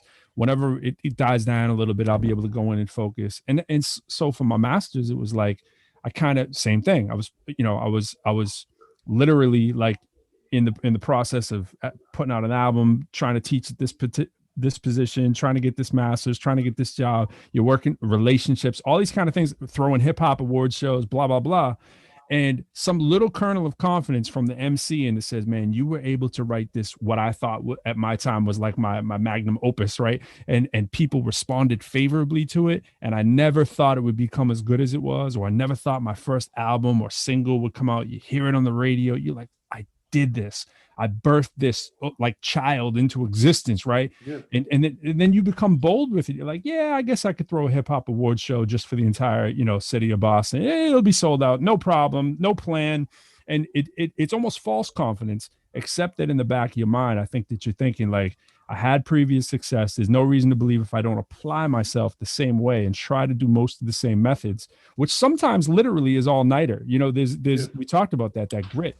Right. You certainly meet people that will be like, I know that if I apply myself, it may be ridiculous amount of time that I have to put into it, but I'll get there. And that longevity and that belief that you're going to do it carries through. Somebody like Jay is very similar in terms of like, if he knows he sticks to his process, he now churns out records like a factory, because we all go to we sit down at the table. Sometimes it's writing on paper. Sometimes it's in your head. Sometimes it's typing. Sometimes it's on your phone. Sometimes it's leaving a voice message. If I'm to the point now, just because I've done it thousands of times, that there's nothing special about me because I was whack when I started, and some may say whack now, but right. But same with math, same with my dissertation. But then you become an expert on this sort of line of thinking, and you look at the product when you're done, you go, man, I did it again. How did I do that? Because I refused to quit. I knew I could do it. I knew I might have to burn midnight oil, humble myself to say I might not have the same intellectual, esteem for myself yet that some of these people do, because I went into it feeling inferior for the dissertation. I was like, I'm not really a writer like that, but my writing game stepped up incrementally because I stayed at the table all night until I got it right. Bro, did you ever think like, I'll tell you my point of view. When I'm writing some of this stuff, I'm like, yo, I didn't write this. Absolutely. You're like, okay. How did I do that? Yeah. And it's sometimes it feels like it's divine, like you were saying, because what'll happen is you have the right ingredients in the right place, right? You have the work, the dedication, maybe the right beat, maybe you've selected the right track. You've been thinking about it for a while. It's been marinating. You have a process, and now all the elements are floating around, and all of a sudden magic starts to happen. And now we know that the magic is following us, and we think it's something special about ourselves. That's what I tell the students, right? With the false, humble is like when we kind of go in and go, hey, how you doing? Whatever. But in our heads, we still think, I'm kind of nice with it. It isn't so much that I'm nice with it. It's that the process works. You put yourself in the right place. You don't quit. You study. You do your work. You're prepared. And the other thing is, you don't walk away thinking you made a masterpiece. You know that it's a work in progress. You know you have to go revisit it. Faucet theory. Tell them. What's that? When you turn the faucet on, the water comes out. But to us, you see what I'm saying? But reality is, before it was just a thing of water coming down the stream, and it was like, all right, next step. And then you got a pipe, and you put all that fixing together, and you got a faucet. You turn it on, and we don't realize we just put together a faucet. It's like when Jay someone's working on plumbing in his house, so it's kind of fresh. Top of mind. That's it. But a vehicle, if someone is like constructing an engine in front of your eyes and you don't know nothing about vehicles, that's like incredible. But to them, it's like, let me let you. We're talking too much without playing this here. So let me let you hear a little bit of Jay. Hopefully it doesn't jump him off here. Now, what's crazy is, right, I got some tracks on my SoundCloud that have like 200,000 plays. I got others that have like 200 plays. Maybe some that got 10,000, 8,000, whatever. I've been doing it for a while. Some of those plays are good numbers. Some of them are right? Jay's plays, I'm talking about Easter eggs, you go to Jay's page, he's kind of like, oh, whatever, I'll post the stuff. He's not really promoting it like that. You can find one of his tracks that has like 20 plays on it. It'd be like one of the sickest things you ever heard. And you're going to go, how does this thing have 20 plays on it? It's hilarious. The plays versus the talent is insane. So let's try to. Gave me wings. Go with Gave Me Wings. Yeah. Okay. That's where you're going. You hearing it? Listen to my brother when he spoke to me and gave me wings and I used them. I used them. Keep that shit low, man. Alright, go ahead. When mama told me, I said, damn, a little homie. Blood of mine's baby soldier, took the time to watch you closely. You came to life, I was older, helping dukes with groceries. She changed diapers, then arranged the OCs. Synchronized the rollies, brown and white over fine upholsteries. Tag toes, selling mama shit, she wouldn't quit my bros. Yo, be loyal to your family, but get wicked on your foes. You was snotty nosed when the state ship you froze. We was close, I used to cop you clothes off the stoves, playing pops. Now how the fuck that story goes? We end up locked, looking life over older, and I see the hoes, hit some lows, warring with my mind, trying to rewind time, forgetting when you was stepping, you was by my side, watching news, wondering why they call that crime. They put you in the suburbs, you love words, mimicking your idols, put the dubs first, tens and nines, fat bands, keep it real, right rhymes, pastime represent, middle finger full of blinds.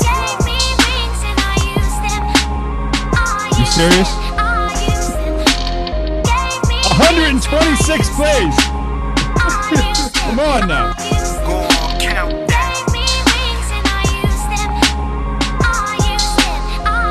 That's payback. Hey, yo, C, come here, bro. Watch this shit.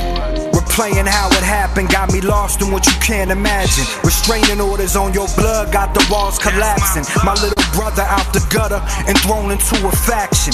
Molded by the street, a good heart full of passion. Mama OD'd off my bags before trial, it's a rap then. After you went away, the fate was everlasting. I know that dress code fucked you up cause you was feeling fashion. You stay rogue on the download, and on the download you mapping. How you gon' stop it? Started packing. Kids throwing shade, 7th grade, bad reactions. Lived off the page in the blade, wings in action. Played some beats off the beats, I got you for relaxing. You ain't acting. Tuck the grip by your hip to cut these kids lit. Flashed it after classes, fogging up their glasses. Cops caught the breeze, told you hit your knees. Lights are flashing, drop the heater, squeeze. Pop you when you breathe, now you gasping.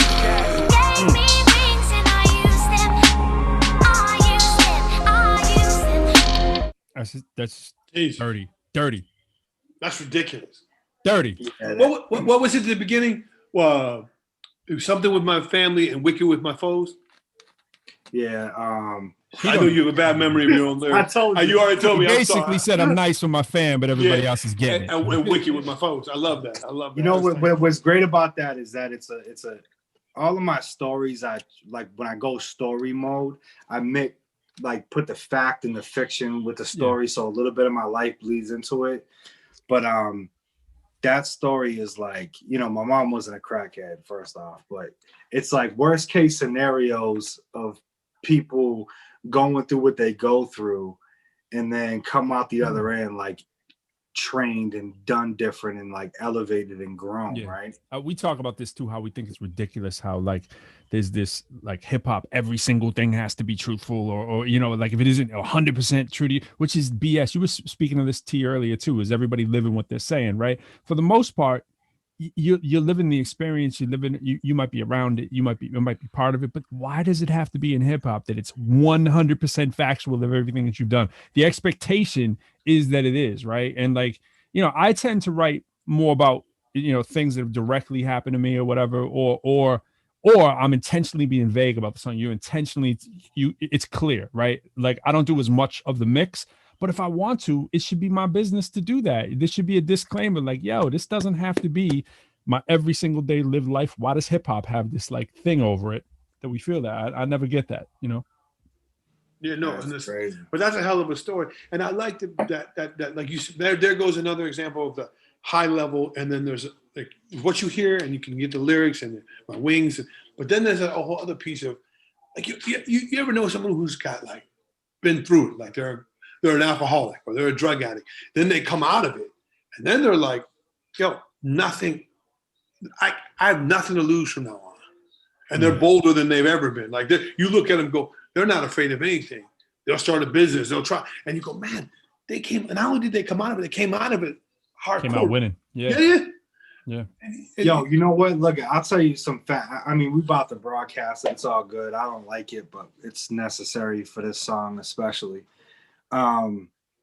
So I moved to Maine when I was in 7th grade because I wasn't doing good. My mom kicked me out. She's like, you gotta go with your dad. My dad's self-made millionaire, you know, really respected money. So he wasn't like he gave me money, but I saw the luxury of money.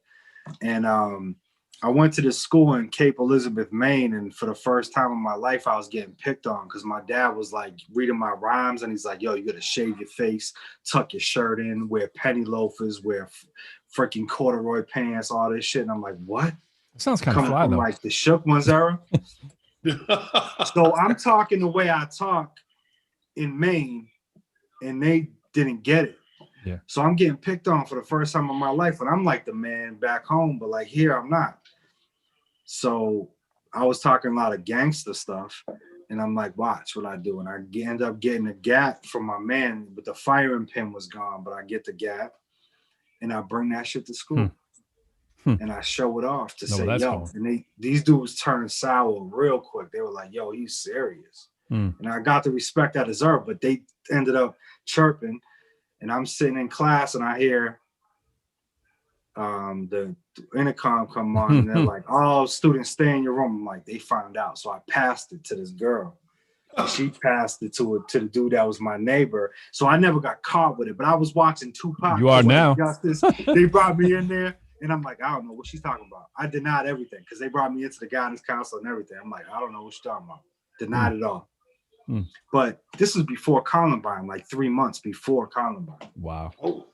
Yeah. So I know, point is that that's kind of it's almost like if this was yesterday, this happened, and I was the older brother of my younger self. That's how I told this story. So it was where my life could have went, because literally I went from the hood to the faction to the, Yeah. So it's like real, but it's fiction. You know what I mean? It's beautiful. It's dope. Yeah, it's absolutely dope. It's real. It's tight. Yeah. Real tight. Yo, T, we've been avoiding it. You know where I'm going. No. You know where I'm going. We keep finding a segue off. Oh, no. I'm just so fascinated LA traffic. Stuff. Yeah, it's right. Like LA traffic, man. Taking a side road. On and on. Yeah. Who you supporting, T? Who you supporting? Oh man, well, I'm supporting anybody but it's like you guys are gonna get mad at this. It's like when I was a kid, it was anybody but the Celtics. Nah, we understand. So it's anybody. We but enjoy Trump, the hate. Right? My dog could run, and I'd support my dog over Trump. I'm with you too. Man. But so let me ask you. I'm sorry. No, I don't know why Nevada's being so coy with it. Like, come on, y'all. right. Nevada's like frozen in time, right? Yeah, it's like, but there's been a little move. I don't know nothing about politics, but I can tell you right now, Biden needs like 285 whatever. He needs to be like securely in that place before they call him. He needs 3 bills, man. He's gonna hit 3 bills. But this is what I gotta ask you, man. So, we both on Facebook, right? We see that. I don't want to get in your business directly, so I'll keep it more. It's on Facebook, so it's not business. Right. But I keep it more vague. So for me, as you know, I welcome in some of the dissenting viewpoints, right? Yeah. I have a lot of people who I've realized their true colors along the way. I've been on Facebook a long time, right? As an artist and doing whatever personally. And I've realized along the evolution of the things that I'll talk about that will attract a certain kind of person to the post, right? And I will know when I post it that I'm going to have this negative visceral reaction from certain kinds of people. And I don't necessarily shy away from it because it's how I feel. I just want to talk about it, right? Yeah. And I sometimes feel like Iron Man, right? I feel like I got this armor of truth on me, so I don't care what you say. I'm willing to engage it and debate it. I'm not going to call you names necessarily, whatever. But the Trump era has certainly magnified this, right? More than ever. People are extra hypersensitive, if they're on one side of the aisle or not, about any criticisms, the conspiracy theories we see flying around, right? So what I want to ask you directly is, when you see, let's go back to the first day, right? When we were watching the election on TV. What were your feelings when you started seeing the voting being the way that it was before it started swaying towards Biden? How did you feel on that first night? What were your thoughts? It's interesting, and I want to talk about the other piece too. Oh, I'm going to get to that too. But this is the first about the engaging in dialogue. Yes, man, it didn't surprise me. And by definition, in order to be disappointed, you have to have an expectation, right? Like, if like that, when I go on trips and stuff, I'll say, my wife always be like, "Why aren't you excited?" I'm like, I'm not going to get excited or not because I don't want to be. If I don't have expectations, then it'll just be what it's going to be. This, I didn't have after 2016. It showed me something, right? It showed me what America was about. And I knew that already, but sometimes something will hit you in the face and go, oh. And one of the reasons I don't argue with folks is I'm convinced that we are I told you I'm reading that book, Caste, like a caste society, that there's a lot of people invested in keeping the caste system right where it is. And unfortunately in this country, caste is also closely aligned with race, right? So you can visibly see, wow, that brother is black. He's here in the caste system. Ray, our boy Ray, sent me a thing called The White Underbelly. It's a video of these people who live in a I saw it. You saw it. Yeah, Nicole showed me. Yeah. Ooh, oh my God. I think Nicole sent it to him, right? And I don't know which way that went, but and Ray said, well, they think they're better than us. So let me stop you. Let me stop you, Ray. Because one guy can't even talk. He's so far inbred. He speaks. He's barking. Yeah, he's barking. Right? We gotta show that video. Yeah. Let's be clear, Ray. Not only do they think they're better than us, America thinks they're better than us. I'm sitting here with a law degree, a degree from the University of Virginia, and America. My children will get pulled over by the police before their children will. My children get shot in the face with a toy gun before their children will. So yes, that's the caste system. So unless someone's willing to engage me on that level and say, look, I just want to keep the caste system in place, anything else we talk about is bullshit. So I don't want to really have a conversation about, we're sitting there talking about my bald tires on my car, but the engine doesn't work. Why are we wasting our time on that? If the engine, I need a new engine. Yeah. My bald tire. So we're wasting our time on that. So I'm watching this, like, to answer your question, man, and I was like, in 2016, I went to bed at 8:30. I was just done. I haven't been to bed before 11 o'clock since I was probably 11. I was up late. I was like, I'm gone. If it's not a landslide, I didn't know what the results were going to be, but it wasn't a landslide. No, not even. Because that told me what I needed to know about where we are in this country. So on the other night, on Tuesday, I was like, same thing. I was like, man, it never ceases to disappoint. How can it not be a landslide, right? Yeah. But so people sat here and looked at the last 4 years and said, okay, every 3 days we have 9/11 in this country because of a pandemic. We got a cat grabbing women by the, I guess I can curse, grabbing by the pussy. We got a cat who's a pedophile. We got a cat who's mocking people with disabilities. We got a cat who praises white supremacists.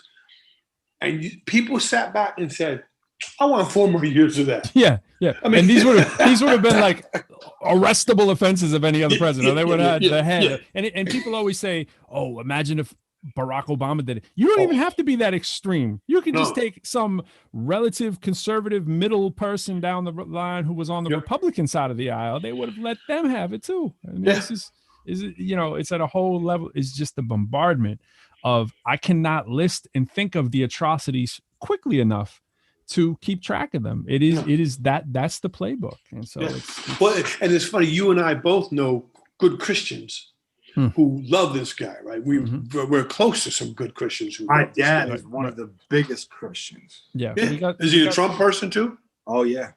So if the devil showed up, if you believe in all that, the devil would act just like your boy. He would do all the same shit. He would lie, he'd grab women by the pussy, all that stuff. That's how the devil would get down. And so Christians go, you know what? That devil guy's not bad. I'm gonna vote for him. I'm with you, man.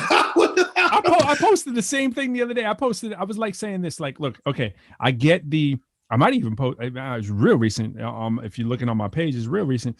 Like, I get the argument, okay, maybe it's and I was posting on our friends thing, so it may not show on my thing, but it was like, okay, I get the argument that you want your taxes lower. Okay, that's one way that you might not be a racist. All right, so let's, because no one wants to be called a racist. So there's the Venn diagram is really heavy overlapping, but let's pretend right now that it's not, right? It's like, maybe you want your taxes lower. Okay, if you're wealthy, I get it. Or, if every penny matters and, life is like that right now, you don't want your hard-earned, whatever. Okay, cool. We'll give you that pass. And then there's the Christian vote, right? And that you're so, anti-abortion, whatever. Okay, I got that. But you have to make a deal with the devil to be right with God. And I'm not just saying that metaphorically, like all the attributes that one would cast to the devil, as you're pointing out, would be the attributes that we see in Trump manifested. And people will say, you crazy. It's called justification. Yeah, man. So, but people will be like, you crazy progressive. How can you say that? How can you not? Unless in a Christian's mind state, Max, or man, I wish I could remember. Peter, the Apostle Peter. Yeah. Right? Max. He was the biggest. I call him Max. I'm thinking Max and Billy. Peter Dog. Apostle Peter Dog. It's a relatively good name, man. Yeah. So exactly, it is. Low applaud. But he was a mass murderer. And I think that when you look at sin as equal, whether you swear a mental attitude sin or you murder someone, to God, it's all the same. It's a sin. You know what I mean? But we as men, we have to break down sin and put some like human standards on it, because you ain't gonna be just killing somebody. Like, there's got to be some type of consequence or repercussion. But Trump has done one thing, which was remove filter and show face. Like, we know we see the people out there that support that we know for our daughters and our sons. Because my family and friends, right? My girl's brother, so my brother-in-law, he's 23, pitch black, skin tone, you know what I mean? Driving a BMW, works for himself. He's did this himself. He's lived in Derry, the same city I'm in. I've been pulled over 0 times, and I've lived here for like 10 years. 0. He got pulled over in a 3-month period 4 times. What? Cass. And you know what? People will just say, well, he must be a really bad driver. You would think that. Exactly. I mean, that's the there's some excuse. It can never be what it obviously is, right? Come on. It can never be. I mean, come on, yeah. I mean, it's crazy. I mean, for me, like I expected. It's funny because it's ultimately ending up about where I actually did expect it. I figured, Biden's gonna win. It'll at the end of the day, people are gonna call it a blowout, but it's not really a blowout, because no matter how many votes this dude gets, it's still gonna mean that Trump is gonna be within hailing distance, because that's just the way the system is. And there's enough racist people out there that when white people lose their privilege, they will fight and claw to the death, because it's all that they've had, right? And when it's ingrained in your Constitution, the precursor to the Constitution with the whole Manifest Destiny, the Magna Carta, all these things that are just drenched in telling you how good your whiteness is, right? And then you see it enacted out in reality in the on a, you know, historically and now, and you want to go take that from some people. Oh, they're going to show up to the polls. They're going to show up to the polls because they're the ones who feel threatened, and they have a news service that's 24/7 broadcasting this message to them. So even if you started out, this is my point, even if you get these people to go back to your thing, T, with people posting on your posts, right, that all of a sudden they can't handle the fact that you said white, right? Which is funny, like as if it's a bad word, right? Can't handle the fact that you said white on your post, as to that being sensitive. Now they want to engage. Now they want to have dialogue, and it reveals the pun intended true color of where they always were. So what they were doing was, they might have had the argument on the abortion, or they might have had the argument on the, you know, Christianity or the taxes. But in this state, in this day and time, when you're looking at who the promulgator of these acts are, Trump, right, with the way that he speaks and all the things that you pointed out, it's beyond that. For you to apologize for him and to stick to that, and when this is getting broadcast to you on Fox, you don't just go into it watching Fox, if that's your beacon, if that's who you're watching, and come out the same person. It has manipulated the minds and turned it to mush of people who may, I'll give them the benefit of the doubt, just wanted their taxes or just wanted to be good Christians. But now, watch how those people come out and they run to the polls. They're being reminded, your whiteness is in jeopardy every single day, right? Your privilege, and it's not just for white people, right? It's people who buy into that, right? They don't have to be white, but it's mostly white people. And when people hear it and they're confronted with it, they come up with every excuse, just like your brother-in-law driving the car, except for what it is. It is because you love your white privilege and you don't want to let go of it because you know it's good. You know, it's what I think a lot of people get confused with too is when we say white people. I know for me, I'm gonna say my. Yeah. You have to have that in the Webster like definition, right? Yeah. And to me, it's any person. Now, skin don't matter. It's any person who doesn't understand or respect the hip hop community. Well, that's one big fraction of it. To me, that's like, to me, that feels like 80% of the pie. Might be. Could be. I mean, that's yeah. I mean, there's a correlation without a doubt. You know, there's without a doubt. Well, because that's what the stereotype, the center of it all, the core, the root, the seed of it was stereotype to what the roots of it are, which is like, yo, we don't give a F, throw the finger up, like we're free, we're kings, we're all queens. Your queen is your queen, you were king, you deserve to live like that. Well, Jay, it's funny because what Pro's talking about is I posted something. It was really easy. I just said, hey, watch what happens next. And right when I posted that, it jumped off in Detroit where the people were outside banging on the window saying, stop the count, when they didn't want them to stop. And they said, wait, now hold on. And so one of my son's teachers, she's on my Facebook. She's real cool. She was like, it's already started. And she posted a video of that. And I said, angry white Trump supporters trying to disenfranchise black voters. That's all I said. One of my friends who's an ally, I put air quotes up. No, she ain't. Yeah, exactly. She was like, but yo, why did Cube go? Did you hear Cube went with one of the biggest black community? Yeah. And he said, yo, it's not because of opinion, but why did he? I try to think on that. Was dope because he knew that he could make them the most money. Because I know people's 401ks went up while Trump was in office, like facts. Yeah, I don't know what's up with him, and that whole thing with him, I'd heard him backtrack a little bit. What happened with him? Because what he said, what I heard him say, very clearly was, "Hey, nobody went to the polls to die for me to have a right." I'm like, what are you talking about, man? That doesn't make sense. When you start not making sense, it is like you've thought about what the stuff you said. He's thought about the stuff. So why is he saying something that doesn't make sense? No, they didn't go out and say, I'm going to go die today, honey. But they knew that was a real risk that they were taking. So he could sit up there and say that nonsense. I don't know.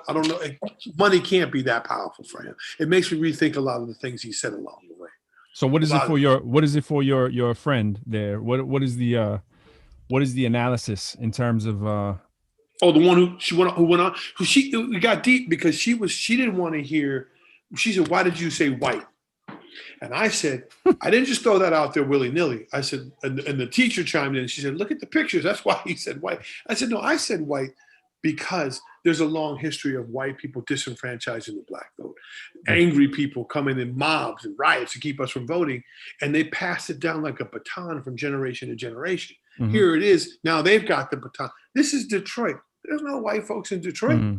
So all of a sudden, there's a whole gang of them outside there trying to stop that black vote. Yeah. That's why I said white. She went nuts. She went ballistic. She started getting personal. It got real ugly. But Yeah. I was like, I'm willing to have that conversation with you, but let's have a real one. Yeah. Absolutely. Once that Bible Belt, it's that fragility of thing the United States starts to like figure it out, where that old blood is grown out and the color line is blurred. Yep. From the Bible Belt down, that's the tipping point. Yo, that's it. At that point, East Coast and West Coast is already used to it, and a lot of in between places is used to it. But the most important place, the Bible Belt, ain't. Yeah, I mean, you see the blue around the rim. I mean, it's like the country other than Texas, which was close. Yeah. You know, and then you get into these delegates, and I mean, but Jay, to your point though, man, pardon me to cut you off, but no, it's all right. Man, it's like you go someplace down, pick someplace in the Bible. I don't know what's a good state to North Carolina or where's the Bible? Virginia. Kentucky? Yeah, right. Kentucky. You got two people who live across the street from each other. One's black, one's white. The problem with race relations in the South is it's very intimate, right? People know it's intimate, not just sexually intimate, but it's intimate. People live near each other, they work near each other, they go to different churches. That's the most segregated day in the South, right? But if you say to them, if I went and polled a person across the street from each other, and I said, here's 100 things that are important to you, they'd have 99 of them in common. Like they got the same concerns. They're worried about the factory leaving town. They're worried about education. They got the same concerns except for race. Yep. And but everything else trumps everything. Right. And it seems fundamentally simple too. It's it's this is the simple part. I mean, it's not simple, it's complex, obviously, but the element of what's getting at it is that white people don't have to see their race, right? They don't have to see race as important. So, culture, and it's in front of them. They're literally saying to you, and they're truthful about it too. In most cases, I'm not saying that people aren't truthful about it. They're like, what are you talking about? Why does it always have to be about race? Because they don't have to deal with race. They live where they want to live. I say they, it's like we can live where we want to live, can go where we want to go, can shop where we want to shop without getting pulled over and harassed. Well, look at us. We're three men talking, right? Not one of us has ever had to worry about getting raped on a date.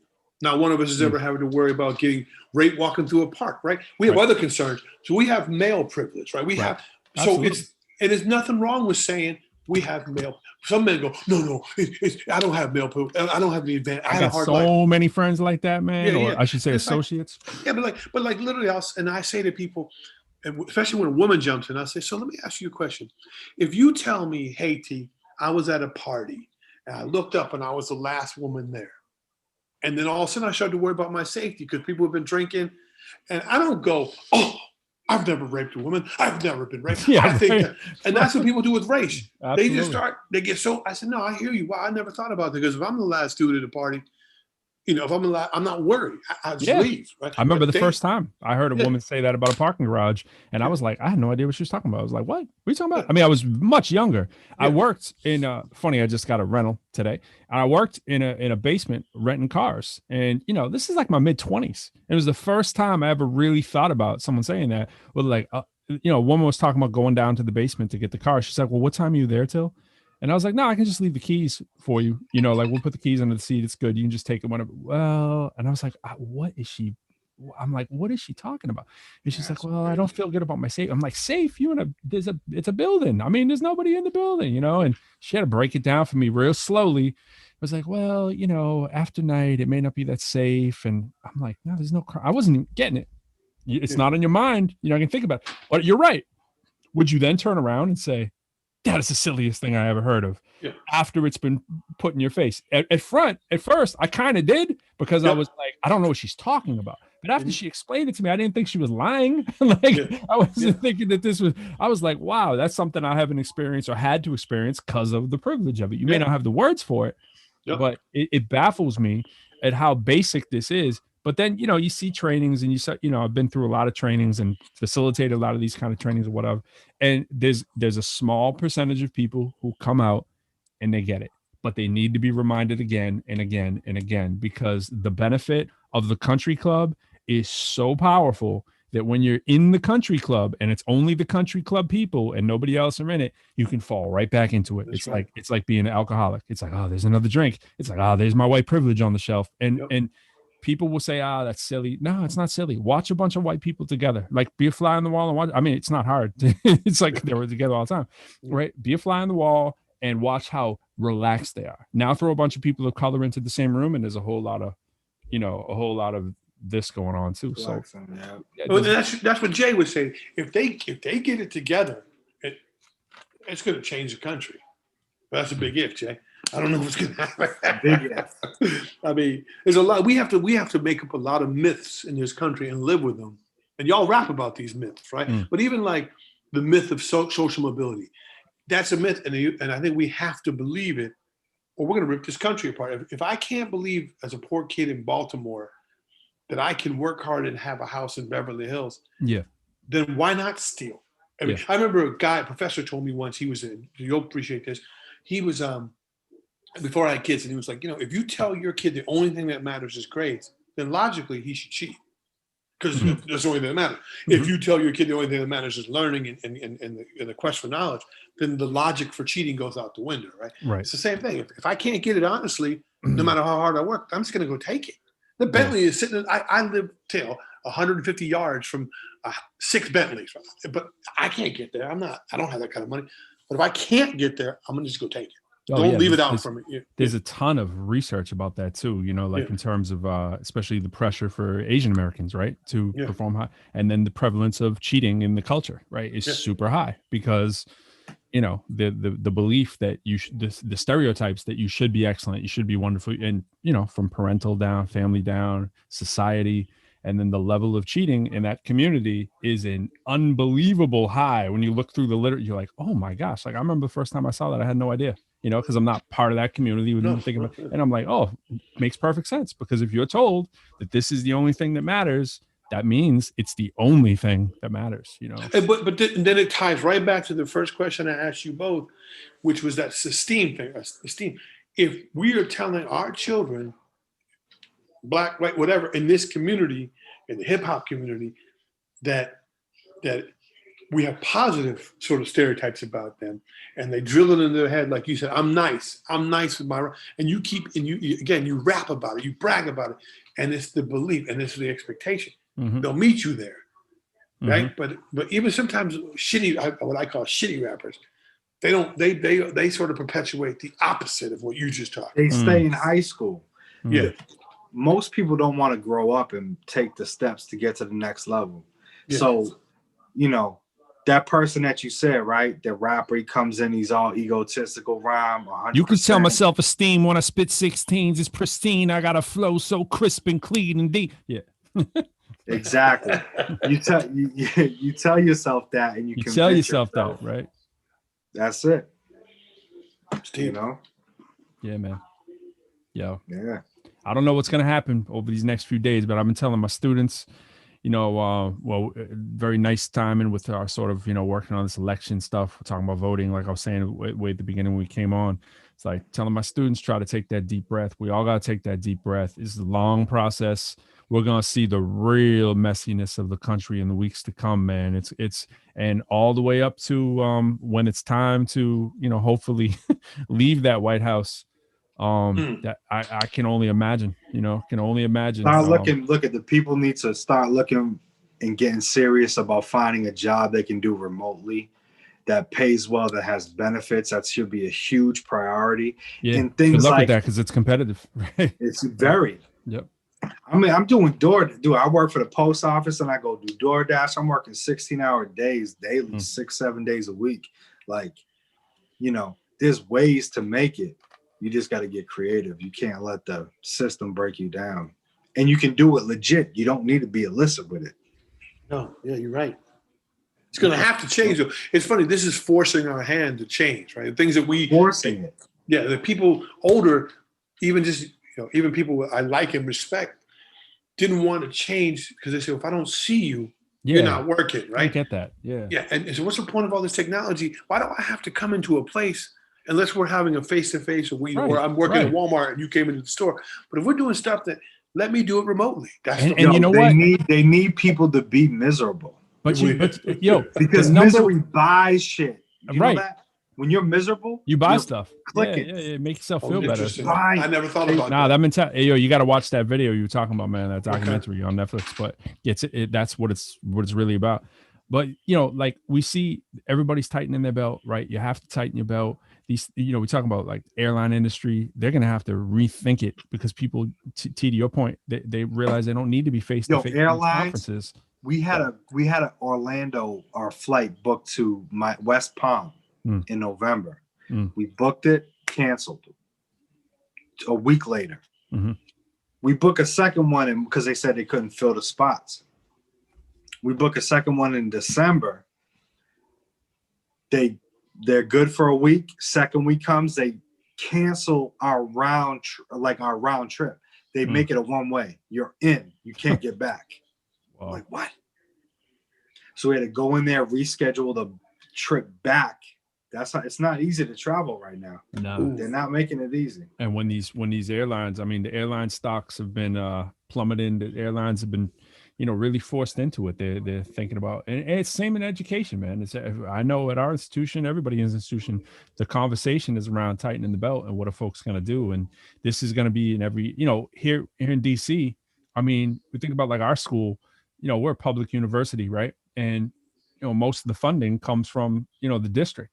And the district don't have money because travel has been killed. DC is a tourism place, right? So the entire industry of DC shut down. I was listening to radio today. People were talking about it's like 10% of the population, in terms of like tourism and people walking around in the city, a 10% of activity going on in Capitol Hill, right? So when that money's not there, well, then there's no money for the municipalities. There's no money for public schools and all that kind of stuff too. So it hits in ways that no one's thinking. It hits in, renting a car. Literally asked the dude, "Yo, how you guys dealing with the COVID?" I imagine it's hitting you. He's like, "Man, our fleet went from like 250 to 150. 250 cars rented to 150 rented." Now I used to manage enterprise rent a car, and I know sponsor potential, right? I know what that means in terms of the bottom line, and it's hitting everywhere. So this rethinking of these meetings, like we're doing right now, teaching this way, meeting this way, family being this way. Yeah, it's not the real thing, but we're lucky we live in this environment that we have right now. It's going to force this to get better because this is the equivalent. I say it all the time. This is the equivalent of dial-up. This is the equivalent of ding, ding, ding with your modem. Yep. Where, calls falling out. Talk about getting shit done.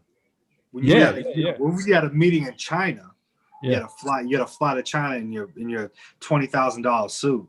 Versus sitting in your $20 shirt. Yeah, absolutely. Yeah. I haven't bought a shirt since COVID started. I mean, I think I've been wearing this shirt since COVID started. Indeed.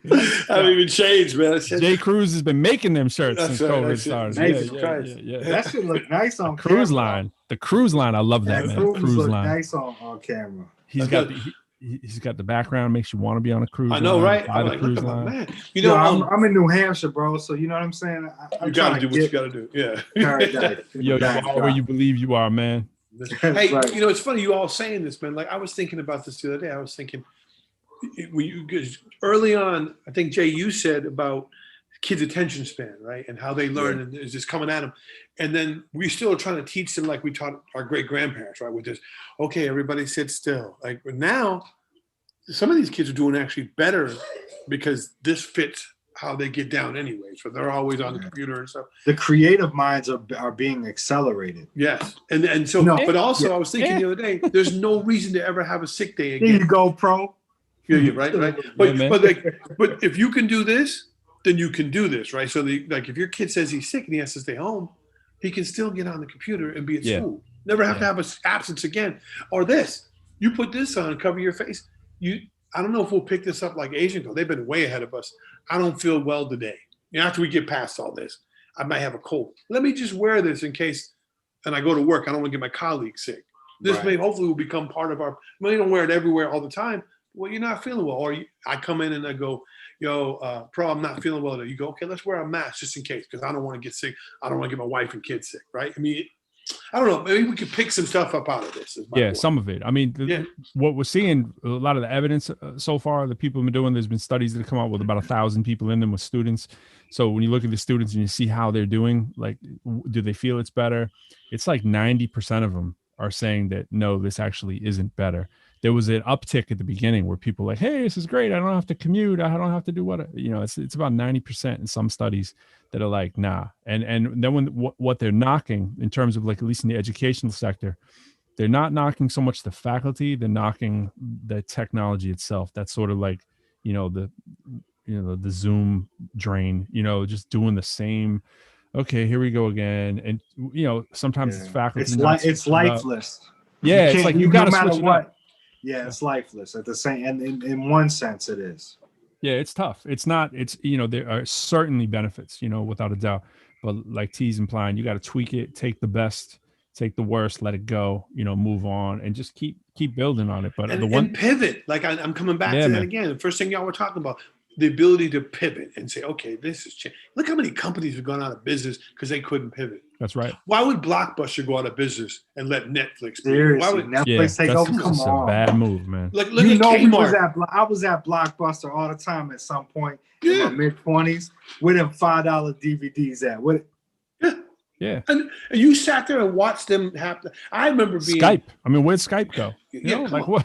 You Skype. Figure it out and get a little whiteboard action going on that people Kmart. Like. You couldn't pivot camera. You watch Walmart come on, and everybody knows Tower Records. Yeah, but everyone knows in industry, right? Like I would say this all the time. I would say this, no matter what institution I was at, is like about the meetings. Seriously, there's like 8 people in this room that don't need to be here. They could be here for a second of it. They could call in, right? The number one thing on job interviews, what do you think the number one thing is? You might have heard this, right? The number one thing that people care about, especially in this generation coming up right now, flexibility. That's what everyone cares about. If the job has flexibility, right? Yep. Because we're part of that gig economy. I get it, man. And it's like, if you have employees that's what they value and you're not doing what they value, guess what? They're going elsewhere. Yeah. And then it reflects to the students or what. I'm just this new environment, this change. We think about it right now because we're in the moment where it's like this is going to be a permanent thing. I don't think it's there yet until you get virtual where it's like you're literally in the room with a person. But this whole scheme and this system that's being set up for us to use and everything that's been planned, right? Reality, it's all going to unfold like into the future of what we're looking for right now. Yep. Yeah. I mean, do you all remember probably 15 years ago now, Best Buy had a thing called ROE, Results-Oriented Work Environment. Yeah. And they were like, we don't give a shit where you are. Like, and this is before the technology was like this, right? They were like, I think it was like 60 Minutes went on a tour and they were like, so where's Margaret? Oh, Margaret's at home. She's at her kid's baseball game. He said, there's no one here. He goes, we don't care where you are. Get your shit done when it's supposed to be done. Mm. And some people want to work at 3 a.m. They don't like to work during the day. Some people, and so why does it? And he said their productivity went up 33%. Yeah, that's people like to feel valued. Yep. You treat me like I have a brain in my head. I'm gonna get you unless you have meetings or customers or whatever. Who cares where you are? Yeah, I don't want to miss my kid's baseball game. And because I'm sitting up at some stupid ass meeting that You know what's real dope too that people can do and they're not doing. And again, I'm sorry I keep coming at it from the education space, but it has a lot of carryover to whatever. Is like, if you're doing a meeting, it doesn't have to look meeting-ish all the time, right? Yeah. It doesn't have you see everyone go on. Yeah, but you see people go on CNN and MSNBC. What do they have behind them? We all know you got to have your bookcase, right? If you don't have your cool bookcase that's built into your wall It's not really kosher. Like, how come there's nobody walking around, right? Like, you never see anybody with their phone, like walking around and be like, you know, or their laptop or whatever, just keeping it real. Like, oh, I got to go down to the kitchen. Let me make a sit. You know how cool that would be? I would tune in right now. Jay, next week, you should be like walking through your house. You know what I'm saying? Like, notice I'm volunteering Jay. That's right. I mean, but I'm saying, go outside, man. You go outside. Yo, you doing a lecture, whatever. I tell us the faculty, I'm like, walk around. The students feel like they're on that walk with you, just like Jay's background, man. It's switch it up. It's interesting. It's having a guest. It's the same thing in life and in business. We have to switch it up, and it's needed because, and again, just using the educational one, professors in the classroom are tired, just talking. I mean, they're tired, meaning that the students are tired of just watching them, listening to them. And you think a poor faculty member who's really not engaging is suddenly going to be engaging online? It's just going to, like the presidency, it just amplifies who you already are. You know, is there a way to do this now that, like, you know, my son's 5th grade teacher, he's a friend of mine, we're real close, and he was like, I actually like it, man, because I can mute these little bastards. He was like, I can mute them because in class I can't mute them. They're talking, I got to stop the class. He goes, if they don't want to learn, that's on them, but the kids who want to learn, problem. That's right. He's like, the kids who want to learn can actually hear what I'm saying. We can do it. But I wonder if there's a way that this might change the way we teach as well, because then it'll be more like Socratic. You'll be actually. We need to, as teachers, need to focus on stress reduction. Absolutely. Whatever causes the least amount of stress is what people need to be doing. You can't be stressed out. It's sort of the antithesis of like rigor. You know, you talk about rigor, you talk about something that's like stress resistant, you know, like, you know, like you must be rigorous in the classroom. You know, we talk about this at every institution. And then what does that rigor look like when you're online now? And everybody sort of, at least in the teaching world, everybody's like, it has to be unrelenting. We cannot sacrifice our rigor. And now we're like, yo, what you just said, Jay, it's like, we got to consider the stress of people. You are not going to hit all these learning objectives that you thought you were going to hit in this new environment. You got to, especially the younger generation. They don't, you know. Yeah, you gotta. They're quicker to throw the middle finger up than we ever was. Right, and you got to be like, what's really important here? What are we really? Because a lot of it's just fat and waste. And you look at, talk about whether it's textbooks, whether it's your company. You sit in these meetings. I mean, how much of it is actually really needed, and who really needs to be there? And then reward them for being there. Like, make it worth their while to be there. You know. And, but could teaching change? Absolutely. Otherwise, you can't teach the same way you taught in the classroom. No. And who wants to be lectured to? My kids don't want to listen to me talk for 3 minutes, you know. Absolutely. But is there a way to engage people in a different way? Yeah, definitely. I mean, do what we're doing. Like, let students run this. You know what I mean? Like do multimodal kind of, just meaning, bring video into the classroom and let students. Imagine if you had, because you got to figure out how many teachers are out of jobs. Tons. Okay. Imagine if you had class sizes down to like 4, where you got the teacher and 3 students, and you put that theory across the board and just let teachers teach to 3 people. That would solve a lot of stuff. Well, yeah, I mean, the other side of it is obviously you're going to miss a lot of enrollment dollars, but maybe then you rebroadcast that to the other people who didn't want to come and they pay less, or some kind of, staggered system. I want to go back though to the 2K20, right? To the NBA. I mean, they got it right? We're sitting here talking on our little show about their playlist, right? And we're talking about who's on their playlist. You let students make playlists and curate their own playlists about how they feel about certain events. It's just dope. You go through it, you listen to it, you can analyze some of the lyrics and why you put X, Y, and Z. We're doing it as adults. We're sitting around going, this dude was on there. What do we think about the lyricism? Blah, blah, blah. You let a student do that. And again, the process, sort of the therapeutic nature of that, you can do that in adult arena. You can say, what if we come back tomorrow? We want to say, we want to make a playlist about what we feel about, and Barack's wife, Michelle Obama, was doing the same thing, right? She had her playlist for the election. That's dope. What if we did that, right? Come up with your playlist that represents how you feel about this election, right? That's a different question. How do you feel now about this election? Not about voting, but how do you feel about this election? You might see, prophets of rage or something like that, but, and then that gets at someone's truth, and it's a discussion starter. And, that's a great kind of thing you can do. And that's easy, and people will love it, so I like that. That's really cool, man. Yeah, but Jay, to your point though, too, man, if you make it smaller, like you're saying, it puts you like, I didn't know what I was coming into tonight, right? I didn't know. I thought I would just be watching other people talk, but it's on three of us. I can't sit here quiet in this small thing, right? I got to be engaged. I can't be, cooking and doing stuff in the background. I'm here. I'm engaged. And if you got 50 people on Zoom, you can just sort of you get lost in the shuffle. Yep. Bro, when I was in my classes, I was in the back writing rhymes. I never paid attention to nothing the teacher said. Yeah.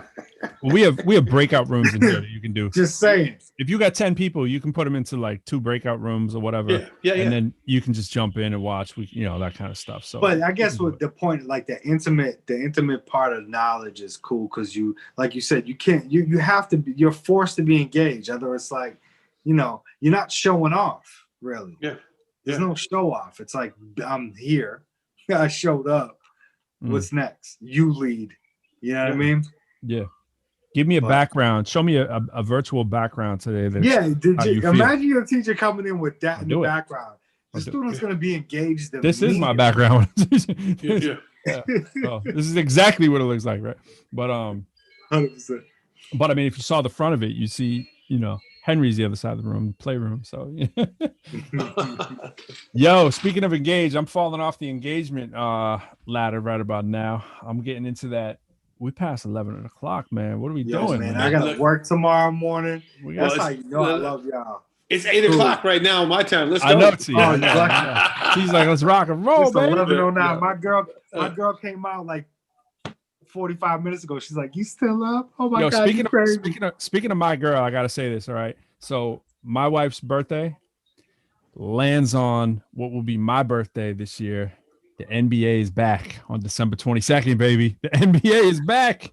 December 22nd. Already? Are you kidding I'll me? be tuning in. Yeah, man. That's why this 2K stuff isn't by coincidence, man. You know what I'm saying? Yeah. When is it? When does it start? December 22nd. Damn, I believe I'm correct on that date. Wow. Okay. Yeah.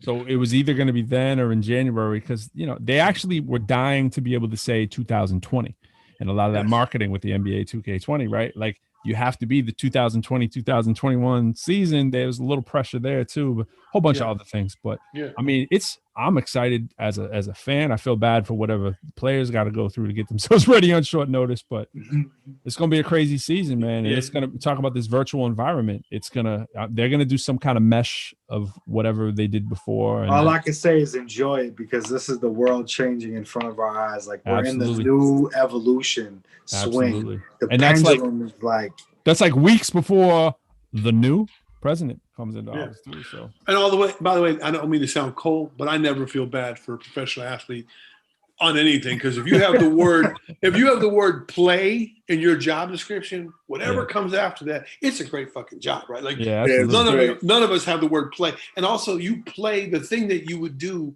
on lunch break. You get to do that for you're going to pull over in your UPS truck and run ball for an hour, and get back in the truck and keep driving.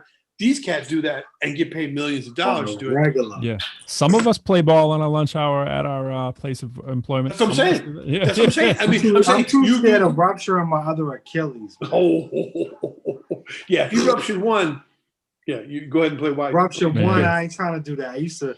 My calves was like, what the hell are you trying to do 20-something years later? Man. When I was at Northeastern, not only was I playing at lunch, I'd play at lunch. My students would play. They know when I was coming to play. We play in the gym. That's dope. And then after school, I'd come back because it wasn't closed till like 1 a.m. We'd come back. We'd be running all night. Bro, I used to be nasty, bro. I was dunking. I could dunk like the handheld ball. That's impressive, man. For a 5'7". Not that is impressive. You're not Taco Fall. Nah, I was like, and I was in the Jumpmans when they first came out. First time I ever dunked a tennis ball, I had the Jumpmans, the Air Force Ones, the Jordans with the ice bottoms on them. Damn, them things were sweet. I was doing the tennis ball real early, and then I had a wall after that. I was like, yo. It's tough. And I finally got to the ball, man. Second one, man, it's tough. I did that one time. I can only take credit. One time. It was on a real good day. I can't remember what shoes I was wearing, but it was air. The shoes you were wearing. Yeah, man. It was air. But it's funny, man. Have you picked up any old shoes? When I was a kid, the shoes were like bricks, man. Like bricks. I mean, I've been wearing. I came until the Nike Airs came out. I got the LeBrons on, the Soldiers on. Heavy. No. Oh, like soldiers. Yeah. Yeah, the soldiers. The early LeBrons, man. Whew, no. Yeah, I never met Bricks. the bulky. The only LeBron shoe I got is the soldiers. I was actually online the other day checking out LeBron's shoe history. How much do they cost? Oh, dog. There's some of them that the are. Ones I got is like two. I paid $205 or something. American dollars? Look at T. T's like, yeah. US. I really wanted them. Yeah, I came there. I said, "Yo, I got money. I want to buy the ones I want. Don't care how much they look." Spent what I looked at. I seen them. I was like, "Yo, this is it." That's amazing. These are the ones that come out. Official sponsor, the LeBrons. Yeah, right. Nike. Yeah, man. And they came in a chintzy ass box too. Yo, some of them LeBrons though that we've forgotten about are fly. Yo, there were really some fly LeBron, some early LeBrons that are crazy. It's early ones, yeah. Yeah, man. They look just like Jordans. You know, it's like literally like just like Jordans. You know, yo, as long as you got the answers in the tens, the yeah, answers in the tens. Those are the keys. Yo, give me a pair. Make sure you get your Timberlands. Still, give me a pair of threes though. Jordan threes, man. I'll take those. Well, those aren't the black on blacks. Well, you can get whatever you want nowadays. Well, but they weren't the boxy ones. That's when they started to look like more modern shoes, right? Yeah. They look super fly. Yeah, they look like alien shoes. When they came out. Yeah, but at the time you're like, what are these straps on the side with you had little Jordan logos on them? It was like crazy, man. Hey, boy, listen, T, I want to tell you, bro. It was a pleasure meeting you, man. It was beautiful meeting you here. And I want to hear some more of your music, man. I love the cut. Thank you for playing that. And speaking of T, we shouted out. He was shouting out our man. He was saying our friend, my brother-in-law. Big shout out to Raymond Jones with the photography. Some of it in the back. Check him out. Genius, man. Same thing, man. But like, if that's he how had I a know hip T. hop, and by the way, if he had a hip hop mentality like y'all have, he would be on the cover of Life and all those magazines. Something about that mentality and getting focused. Like, as brilliant as he is, his work should be everywhere. But absolutely, it's that mentality that y'all have. He's getting there though. I was saying his right Instagram page day after day, man. It's like you look at it, it's like, ooh. In fact, let's show that before we go. Let me pull that up while you guys are talking. I'm gonna pull up his page for a second here. It's the whole. In fact, I didn't have to do anything. I didn't have to do anything. I just typed Instagram and look who's first on my feed, baby. Look at that. There. Yeah, I didn't even have to touch it. But you don't even know the half. Check this out. Yeah, it's no joke. Are you kidding me? Look at that guy. There you go. There you are. Is this an official sponsor? I think this is official. Yeah, you don't have to pay. There's me and my wife. Oh, there he is. We got to zoom in, baby. Yeah. Bam. On our front porch. So, I mean, my man's just talented. Look at me. Crazy talent. Yeah. That's just a pair of shoes, man. That's me and my wife's feet. You know what I'm saying? I mean, and the places he's been in terms of travel and taking advantage of, that, and just the eyes, it's just meticulous, it's a special person to be able to do creative work like that. Are you kidding me with that? There's it's just my like boys, us, man. We all special, man. That's why T, man. You family, bro. I love what you're saying, man. Yeah, man. Yeah, no, I appreciate that, and I'm glad we got to meet, man. I'm glad I got off my butt and came on tonight. This is special. That right there, seriously, for real. That right there is what every Boston MC has been dying to have on their back cover, right? With all the credits and stuff like that on their CD or something like that, or their front cover. Look at that. It's just a sewer. You know what I'm saying? That right there, bro. Crazy. Hey, Pro, when we release our first one, it might have to be on that right there.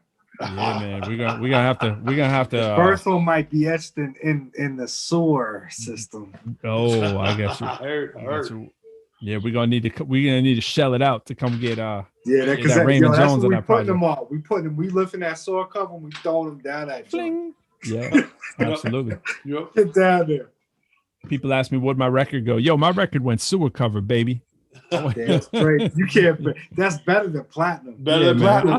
Got 3,000 copies, man. That's sewer. I went sewer. Solid sewer cover. Street. I like that. That's a new lingo. Yeah, man. We from the sewer. If you can sell a record these days, you deserve to go sewer. Yeah. Yep. 12 inches, tough. Who was that? Y'all? What? Who was the rap? Who was the group? From the sewer, straight from the sewer. Das Effects. Das Effects. Das Effects. Yeah, yo. Riggedy Rocket. Riggedy Rocket. All right. Well, Red Man Money Waters. You remember growing up to that? Red Man Money Waters. Some of us were already grown, man. Yeah. Remember your elders in here, Jay. Yeah, that's right. Respect. I was living at home still. But, with my OGs. That's right. A riggedy row. Yo, actually, as Pro would say, he'd be like, let's shout out keep it clean, baby. Clorox, no brand loyalty, Lysol. I'm double on the Clorox though. I'm double. Today's special guest tea has been sponsored by Clorox and Lysol wipes. Either or. What do I have? I gotta do stay safe. What do you got? Stay safe, man. Stay safe. That's potential. Right, no, we were teasing. Later, man. We were teasing at the top later, man. I'm just gonna close like this. We were teasing at the top. That we have we've been sort of I don't know what the right word is, courted. So we're going to be expanding the reach here of the show pretty soon with a little venture that we've been discussing. I think we're going to make something happen. So you'll be seeing that in the future. So we were kind of flattered by a couple things that came our way. So we are going to be delving in that area. Don't want to be too specific until we do it, but so it'd be cool. So just a couple dudes just talking on their page, man, just some trying to expand that reach. Some people interested in doing that. So that's cool. But thanks for coming through, man. And thank you, man. Thanks for that. Anytime. I wanted to hear your take in these elections, and it's gonna be interesting. We didn't get as deep as I know we wanted to, but it's deep, man. This is telling, man. You know what's funny, when you were talking, I was thinking it's like two teams playing tight for the first three quarters. And then sure, great. In the fourth quarter, he blew them away. But what that told the team that lost was, you know what? You weren't that far apart. That's right. Yeah.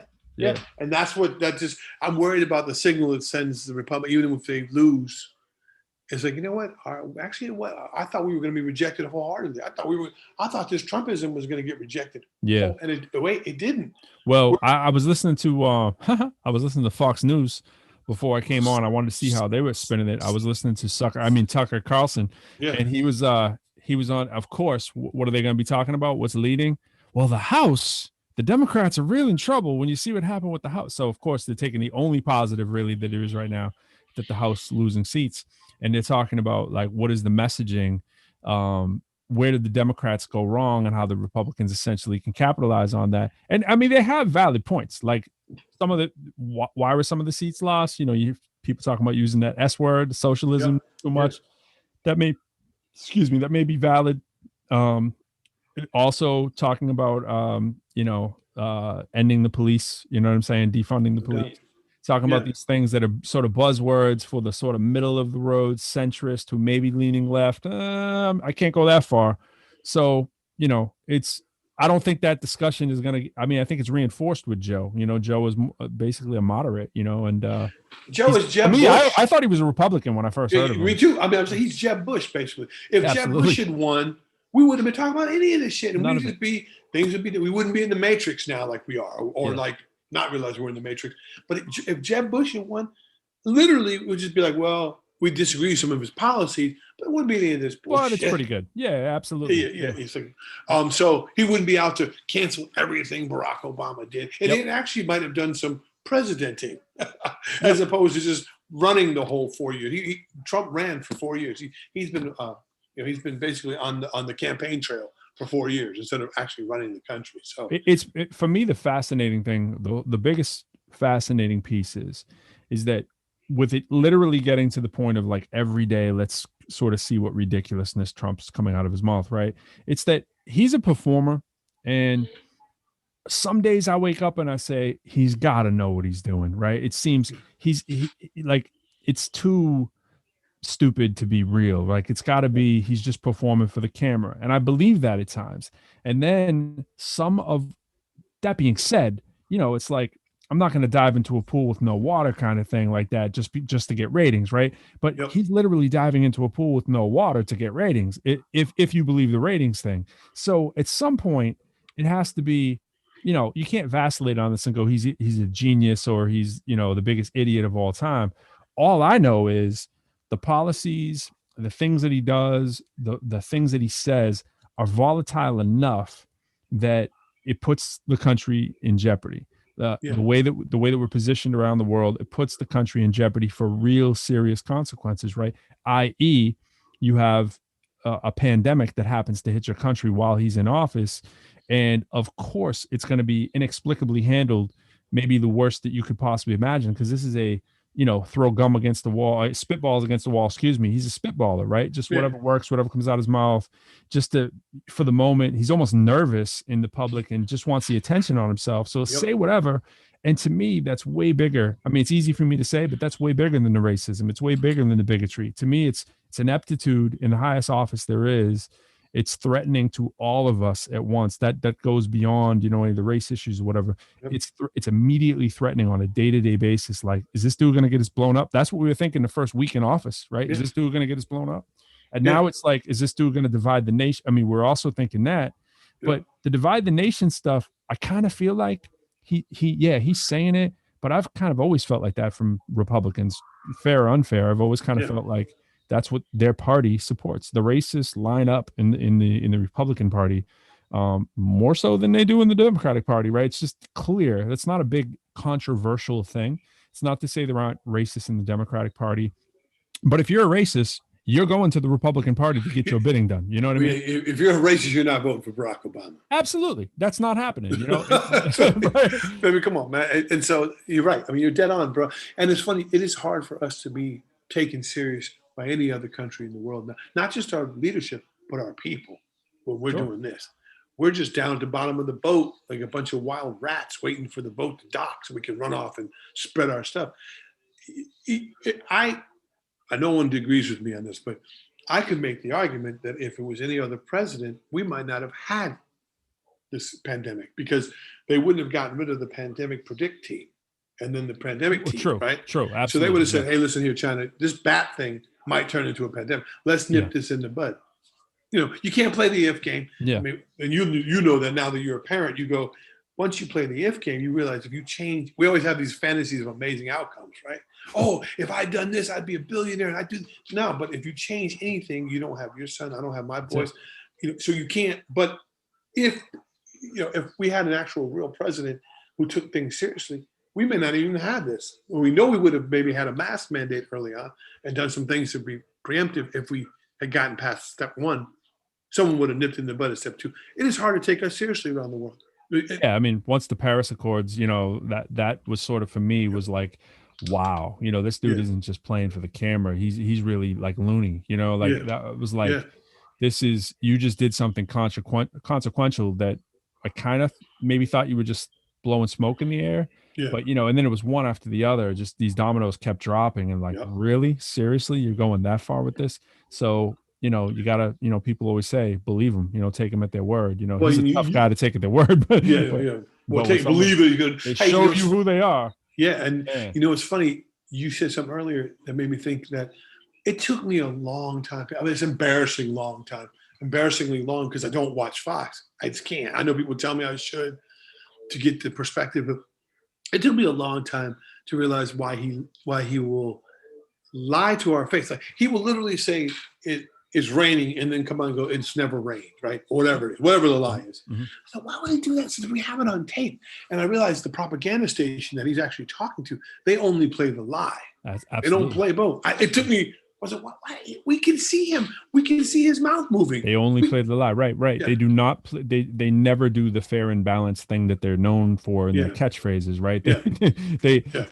They show the best and take. Yeah, they show and they'll show the worst when they need to. I mean, if at any given time, I find it like a research project. If you go onto the website and you just say, maybe it's just coincidence right now of what I'm seeing on the page.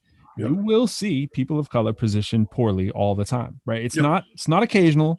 If you go in there right now, if you scroll down for about 4 things, you're going to see a picture of a Latino woman doing something that's atrocious, right? And it's just going to happen to be in there. And then you go down and you find another one, and then there'll be something that's positioned in just such a way that if I'm someone who doesn't watch the news that much and I'm not that well informed, there it is, confirming my bias, right? Confirming the worst in me that, this is what it is. And then that, who do you believe? Will you believe someone who looks like Tucker Carlson because you probably have someone in your family like that? There's Tucker. He looks like my sweet grandson. Like he can't be lying to me. That's what truth looks like to me.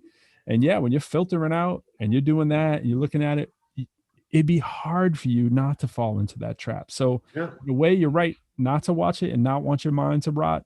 But I've watched so many middle of the road kind of people go down that trap and never come back. And we both know those people, you know, and it's and you want to say, just shake them out of it and be like, get out of the cult. Like, let me show you the side-by-side taste test comparison that you're not getting on that show. Just watch Rachel once, right? And just, you might not like her.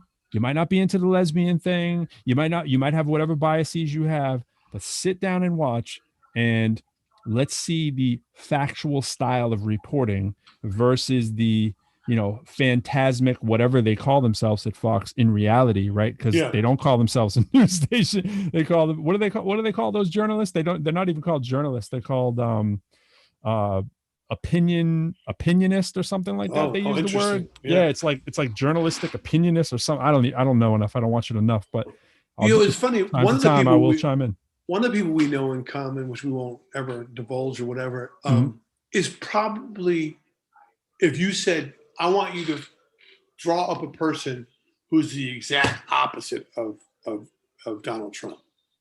I mean, as far away on the thing, personality-wise, good, solid, honest, thoughtful, loving. It's literally this dude. Yeah. And yet he's a Trump guy. You go, how? I mean, you'd be repulsed by the other person's personality. Yeah. That's how cultish. And by the way, these pictures and things you're talking about when you go on the site, if you can make somebody afraid, you can get them to do anything you want. You win. Yeah, you see win. Germany, you see us right after 9/11. America was terrified. Sure. Take away our rights. Just keep us safe. Whatever we got to do. Yep. I'm afraid of snakes.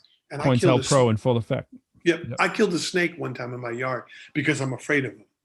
And it bothered me. My mom's like, get over it. It's a snake. I was like, what bothers me about it, Mom, is it wasn't a copperhead or a rattler, a little garter snake or some black snake or some racer or something that I could have just picked up and thrown in the woods. My fear made me do things that were out of character. If I don't kill, I take spiders and put them outside. Yeah, I'm saying. But I killed the snake because of my fear.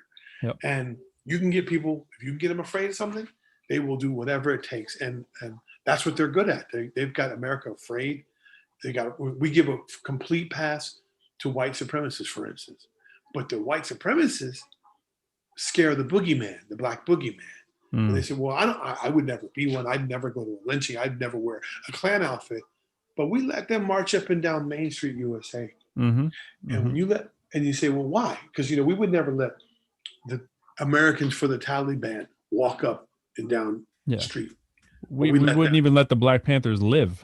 You know what I'm saying? But there's something about keep me safe. And they did that. They used to do it back in the day. I'm going to burn this. But I read something in The Cross. What's the book? It's The Cross and the Lynching Tree or something like that. I forgot the name of the book.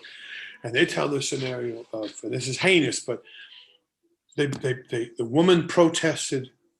Her husband was trying to vote, I think it was, and they killed him. They lynched him. And then the woman said, damn you all. And the wife, his wife, pregnant wife, they proceeded to burn her, beat her, cut out her baby, and stomp it to death. I mean, what do you... That's not human. That's not how humans act towards each other. That's something else. Whatever. We can go all night. I know it's 11:30. I'm sorry. Yeah, man. It's needed stuff, though, man. Yeah. Stuff. Yeah. It's to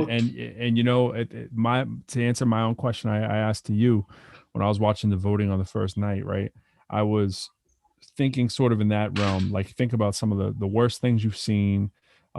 There's got to be more people that come out, right? Or just hoping that maybe they'd come out later. But in the back of my mind going, nah, we've seen like 1,000 things happen and we still saw favorability for him 30 to 40%, right? 30 to 40, unwavering, just sort of, people are talking to lose a few points. Oh, his popularity so low. Yeah, but it's still close to freaking 40% of the people, right? Who admit it, right? Yeah. So it gets at what are these powerful elixirs that would make people do that? These otherwise very intelligent people.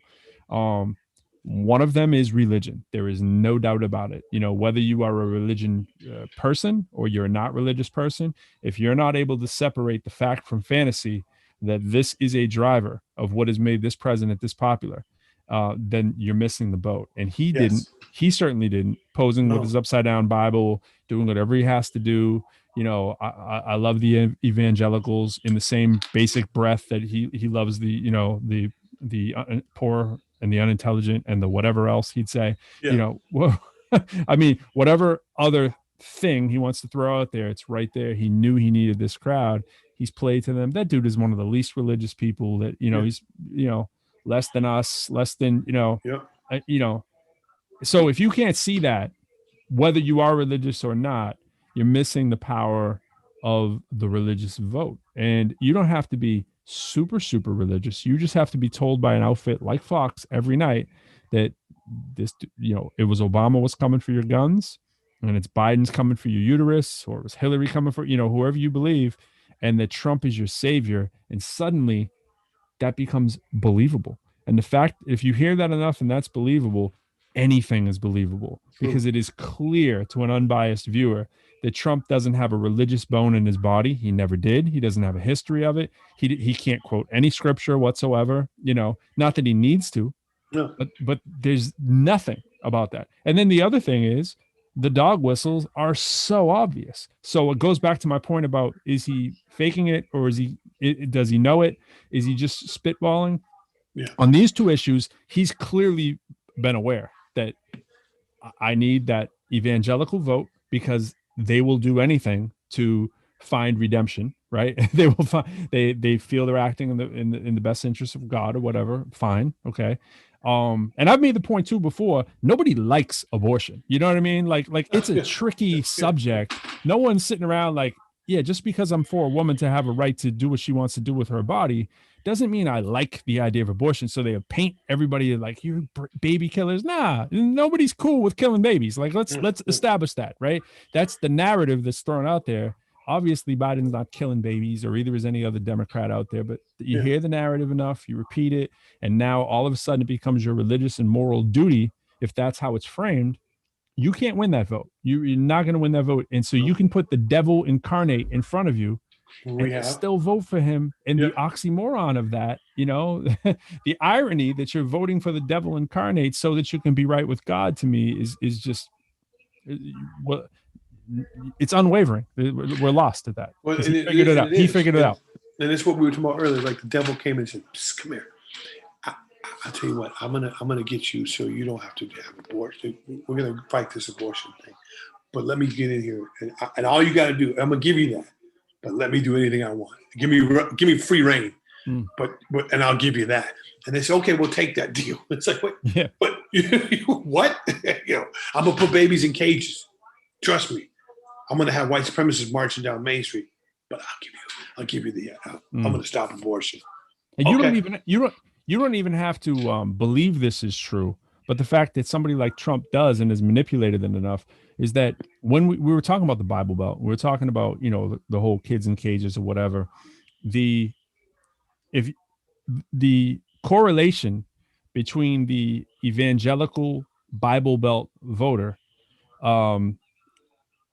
taking what they also are historically, is racially intolerant, right? So if you marry those two things, I'm not saying that that's everybody, of course, because it's not, but there is a large swath that applies to both sides. What would you do if you don't know anything about politics, know nothing about any of the actual issues, and literally never answer them, whether you're in a debate, whatever? It's just go into a tirade of how wonderful you are or how whack your opponent is, right? Literally MC battle style, right? That would be almost like a freestyle battle off the top of your head. You're going to do, oh, you're wearing your wires on your headphones, a white tee, you're whack. Well, that's literally the policy level. So what are you going to do? You're going to take the two most obvious things, marry them together, and go, that's a strong core of 30 to 40% of the country.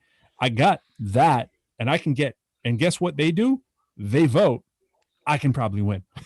It's genius at that level, right? It's genius at that level. Everybody else saying otherwise is like you're denying a little bit of his genius. He may be unintelligent in a lot of other areas, but we say about, as educators, children have multiple intelligences, right? This is his intelligence. He's dumb as a door stump when it comes to actual policy, but he knows he doesn't need to be, because he can sell you on the hope and the dream and that's what it is. And he's still doing it. And you see people out there right now still going, well, you know, these Democrats are manipulating the vote. Seriously?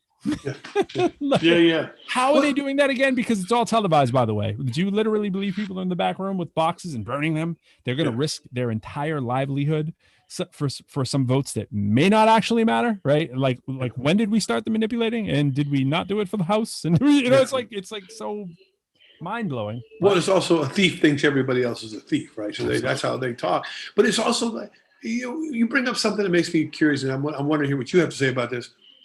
People who are willing to people who have aligned themselves with him and are willing to throw their whole careers away. Yep. People have a lot of respect. You don't think they see it? I don't think they see it. I don't think they see it that way, because I think what happens is like, much like, you know, you might have friends that are super conspiracy theorists, right?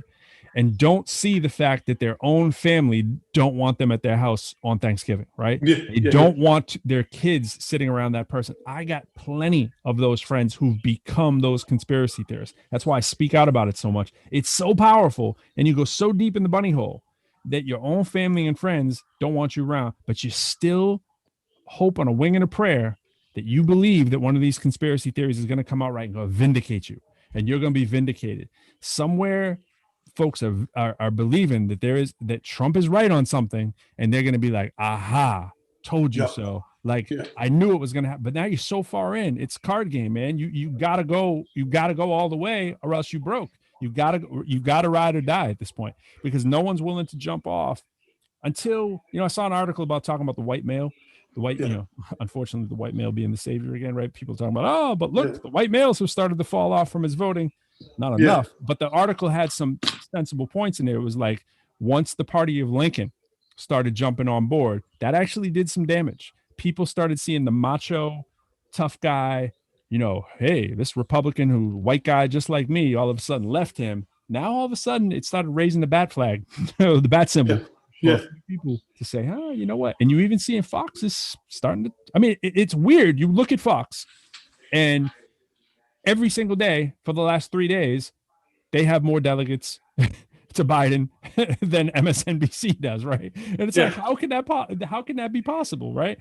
That again is that sort of, you know, willing to be wrong and ride or die till the wheels fall off. But it's also a little bit of symbolism there, maybe, that Fox is not willing to lose all that. When they see 70 million people voting for Trump, they don't want to lose 70 million people potentially from their voting rolls too. And like, you can't be ride or die all the way to the end. They start to maybe slow up a little bit. Like, But what about, like, okay, so like, let's think about like you and your wife, right? Mm-hmm. You're going to be ride or die with her, right? Something jumps off.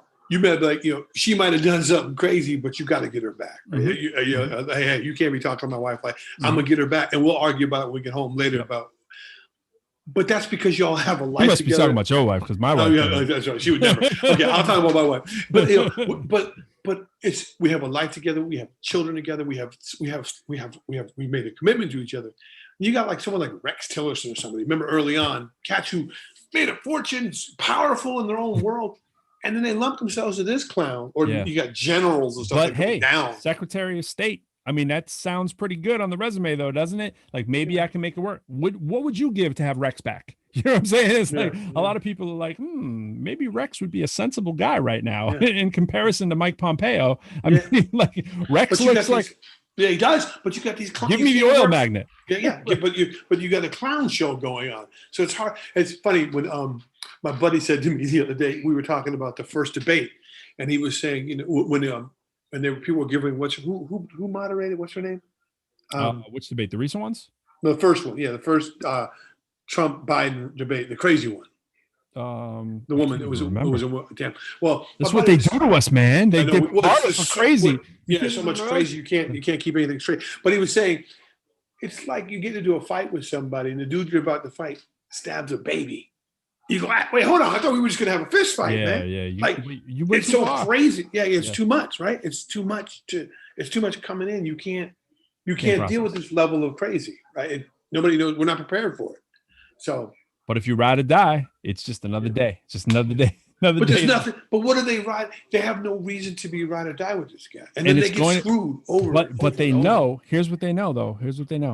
Over the next few days, he's going to pull something crazier than you've imagined. And they know it's coming. And they're like, there's always an ace in the hole with this dude. There's him stacking the judges, all these plan Bs, plan C. He's gone plan F, yo. And he's used to just, throw a lawsuit at it, throw some money at it. That's just the beginning. He's full throttle, yo. The dude is never gonna go, you know what? Great race, Joe. Yeah. It's not in his ethos. He will not give a concession speech. So what is the solution? Like what is he going to, if you were potentially looking at, let's admit he's potentially going to look at some time, right? He's going to look at heavy fines, or he might never go to jail, but he's facing the prospect of not only tarnish to the reputation, but not being able to pay back the, approaching $1 billion that, I know people say 400, 500 million, approaching $1 billion, right, of loans that are coming due, when you already have bad credit and have run multiple businesses to the ground and you've screwed everyone along the way. And now, oh, by the way, you were the guy who lost this presidency in a blaze of glory and all the things that you did wrong. And, let's not even talk about impeachment, but now chickens come home to roost. Is it chickens that come home to roost? It's the hens, right? So, right. Somebody's coming home to roost. Yeah. And, what would you do if you were that desperate? What would you be willing to pull out? And that's how I sometimes think. I'll be like, I was wrong on the debate. I thought when he came out, when he came out kind of normal on the last one, as normal as it can be, I was shocked because I've never seen him really listen to his handlers before, and he clearly did, right? Or he was drugged up. He could have been drugged up. which is, again, or drugged down.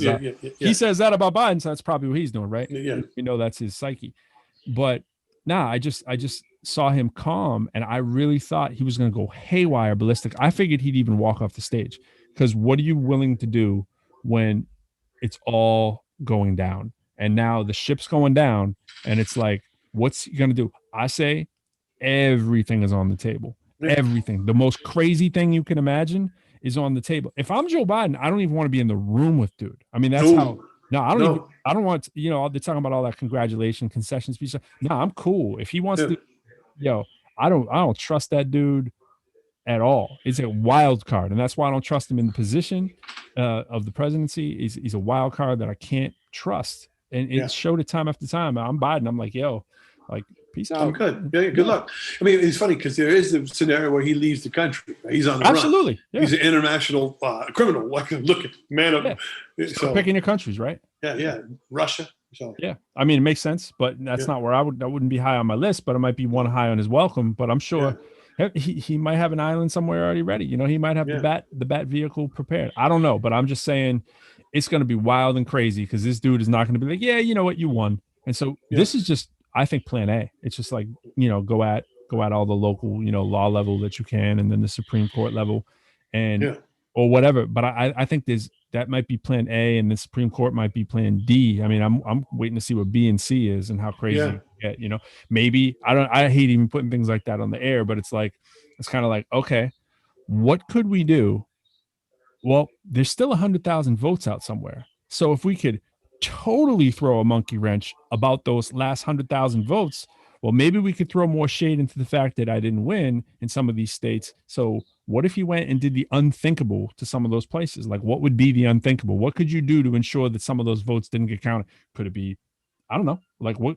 Come up with your imagination, what you could do to some place. And it's crazy to think that, but I don't take it off the table. I'd be so happy. The nuclear option, right? Yeah, the nuclear option. Yeah, literally. right. It's like, what could you, people always talking about, starting a war. What about starting a fire? I mean, like, there's a lot of things you could do if you're that desperate. I don't know if he's that desperate, but it sure seems like he'd be in a pretty desperate position knowing his psyche. If he just pieced out and was like, you know what, I'm good. I'm going to make millions speaking and talking and being the chair poster boy for, whatever.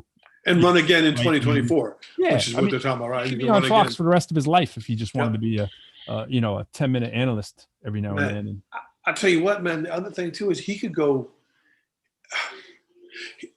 nuts, and he could. Yeah, I never mind. I'm not gonna say that. Don't put it out. I already went too far. No, you didn't go too far. I just he needs to go away. He needs to go away. Let's put it that way. He just needs to go away. The articles out there talking about the people in withdrawal, about like, what are you going to do when there's no Trump?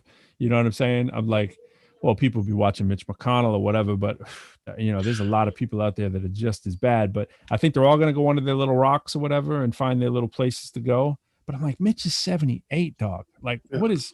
He's rotting from the inside out. You've seen his hands. Absolutely, it's just weird. His sickness.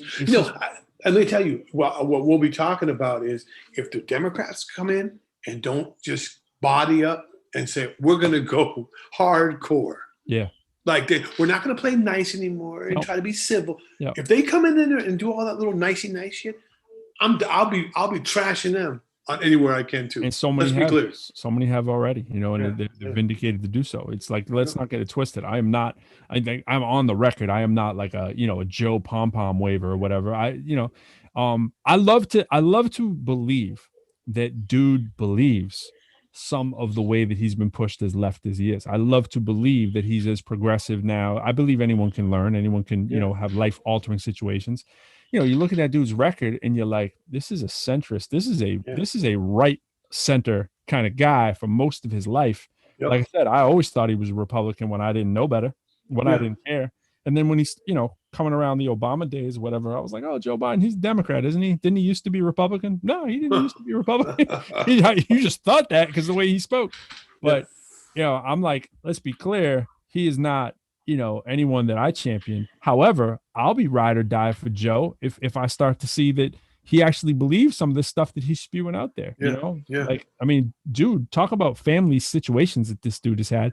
Man. Why would you not believe this dude has had the coming to Jesus moment? I'd be willing to bet he has more than I would be willing to bet of a lot of folks. So I'd be interested, but I'm like, I'm a little suspicious. Yeah, you're going to have to show us, Joe. I'm thinking status quo, Joe. But people got to hold him accountable, hold him to the fire. Him and Kamala Harris, they got to be. People got to push them and make sure that they live true to what they did, and don't just say, "Oh, we can't do anything because Mitch is blocking us." Nah, like you said, play hardball. Play real hardball. Every option on the table and make change that you said you're gonna make. So, all right, homie. All right, man. All right, appreciate it. All right, thank you. Great seeing you. All right, Say best to the family, man. You too. Thank you. All right, take care.